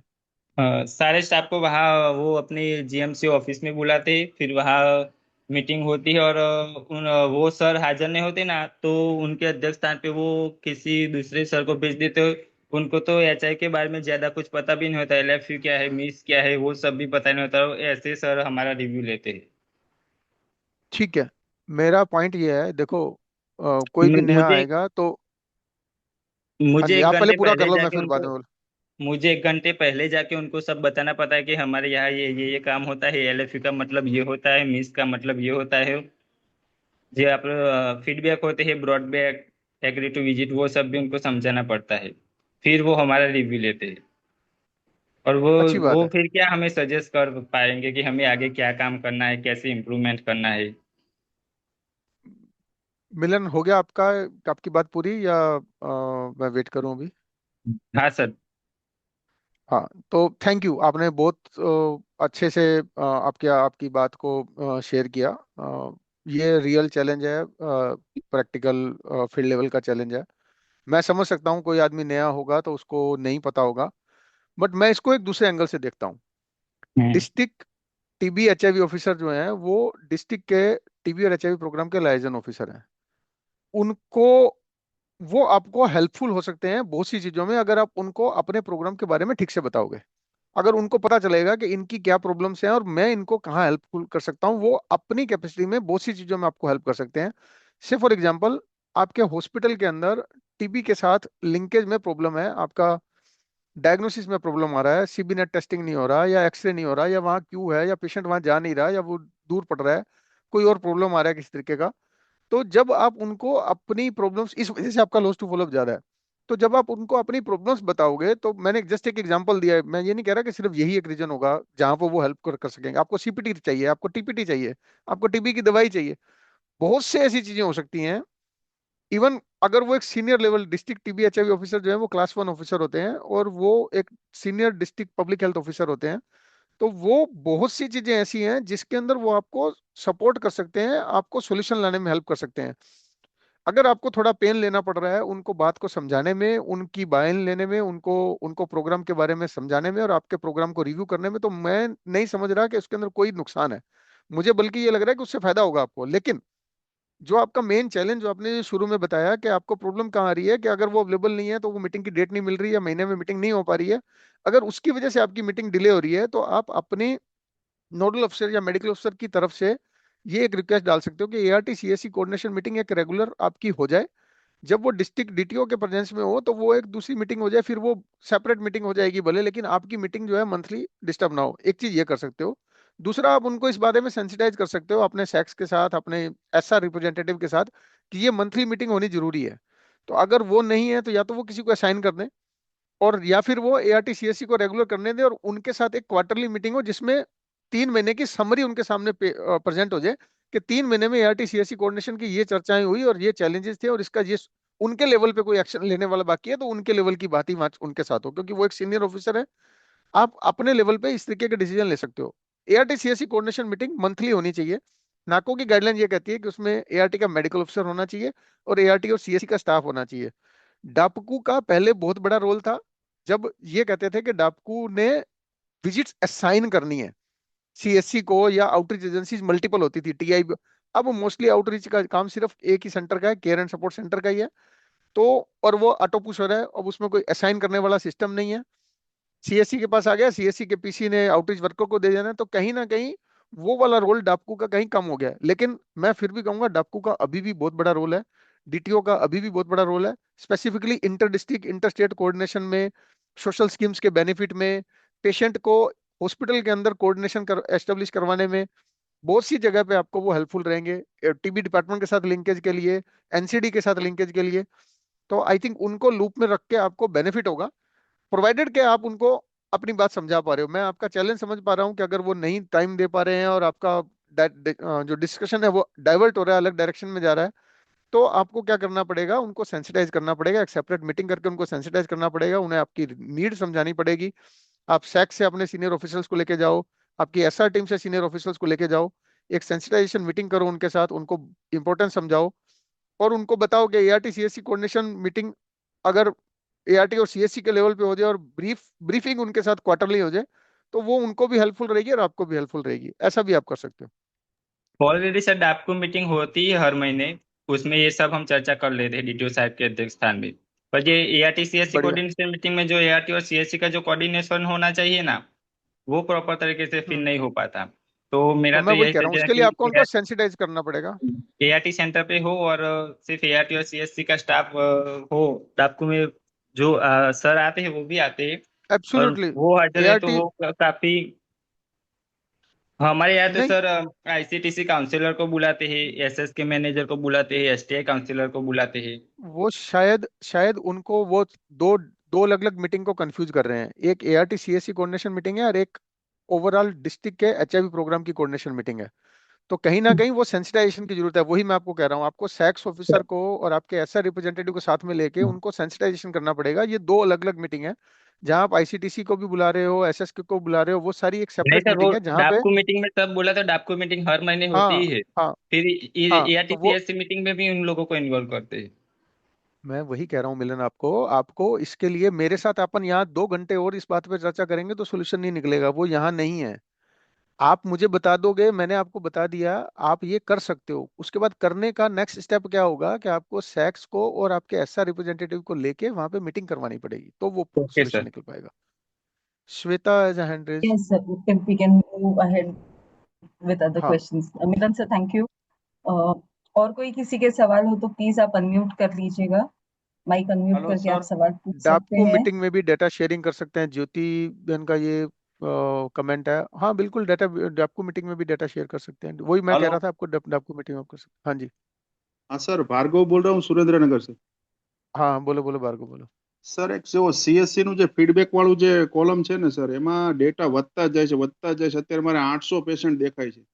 એક તો એમને એટલા બધા લિસ્ટ શેર થાય છે ને કે એ લોકો એમ કહે કે બ્રોડ બેક ટુ એઆરટીસી. તો પેશન્ટ આવી ગયું, આપણે વેલિડેટ કરી દીધું, તો એક્સેપ્ટેડ થઈ ગયું, તો પછી સર એ રિમૂવ થતા જવા જોઈએ એવું મારું ખ્યાલ છે. અથવા કોઈ ફિલ્ટર આપવું જોઈએ કે કયા મહિનામાં વિઝિટ થઈ છે તો ખ્યાલ આવે. આ તો ડેટા વધતો જાય છે.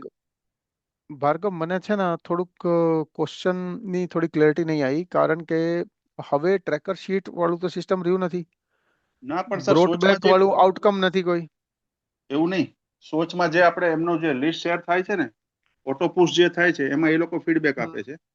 હવે એ ફીડબેક હમ આપણે ડેટા મેનેજરે વેલિડેટ કરવાનો હોય છે.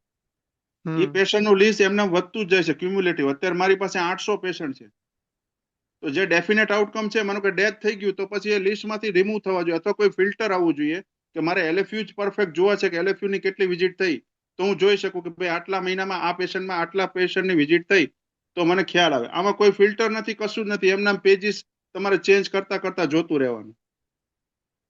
હેલ્પ ડેસ્કમાં પણ સર રાજેશ, મેલ કરેલું છે. ઓલરેડી આપણે નેકોમાં જાણ કરી છે અને એ લોકો આના ઉપર હમ કામ કરી રહ્યા છે.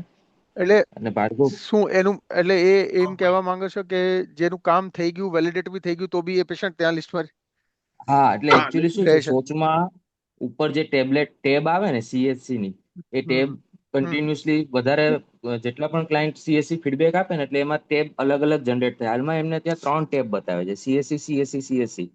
અને એક હમ ટેબમાં ઓલરેડી બધા જ જેટલા અત્યાર સુધીના જેટલા પણ ફીડબેક આપ્યા હોય ને એ પણ બતાવે છે. અને એમાં કોઈ છે ને ફિલ્ટર નથી કે સોર્ટિંગ કરવાનું કોઈ ઓપ્શન નથી, જેથી કરીને શું છે, એમને બધી વસ્તુ ટેબ ઓપન કરીને જોવું પડે છે. ઓકે, તો બેસિકલી આ એક કાઇન્ડ ઓફ સોચ લેવલનું એ છે, તો એની અંદર એ અત્યારે એની કરે અંદર છે સર, એ લોકો પ્રોસેસમાં વર્કઆઉટ છે કરે એ, છે. હા. કેમ કે ઘણી બધી વસ્તુઓ અત્યારે જસ્ટ નવું નવું ચાલુ કર્યું છે, એટલે ઘણી બધી વસ્તુઓ એ લોકો સમજી રહ્યા છે અને એને રિવિઝન કરશે, તો એ નેક્સ્ટ વર્ઝનની અંદર એ થઈ જશે. Okay sir, thank okay, you. So હવે આ એક હિંમતનગરથી क्या if patient return after 30 days, after 28 days LFU, then should we do viral load? Viral load LFU થયા પછી પાછું આવ્યું છે તો 3 મહિના સુધી તમારે EAC આપવાની છે અને 3 મહિના પછી irrespective of DNS viral load કરવાનું થાય. LFU ના સ્ટેટસ પછી 3 મહિના પછી. Okay, any other question?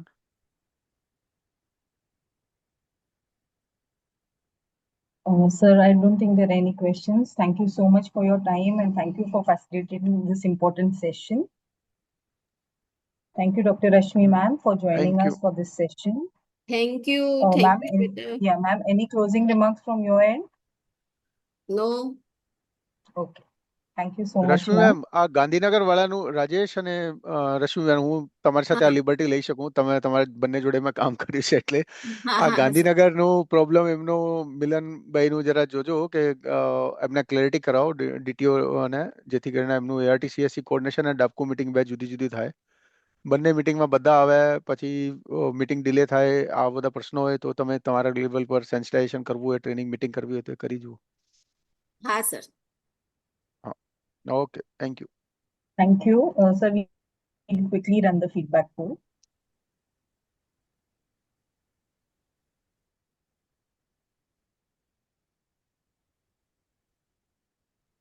Kiran sir, can we have the feedback poll? Thank you. Feedback poll अभी आपके स्क्रीन पे दिखाई दे रहा है। टोटल 5 क्वेश्चंस है। प्लीज स्क्रॉल कीजिए और आपको जो भी आंसर उचित लगे उस पे आपको क्लिक करना है।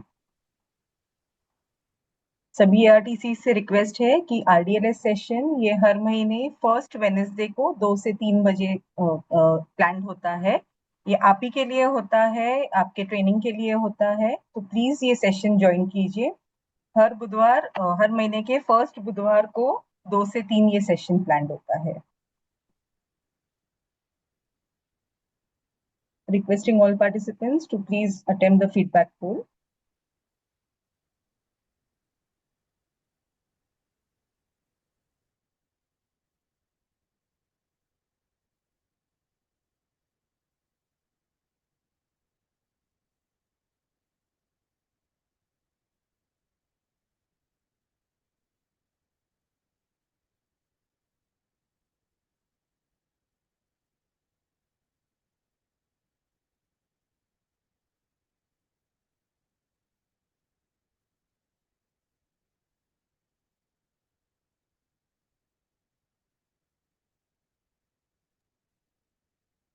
Kiran sir, we can end the feedback poll now. Thank you to all the participants for active participation and patient listening. We'll conclude the session. Okay. Thank you. Thank you, sir. Thank you, ma'am. Thank you.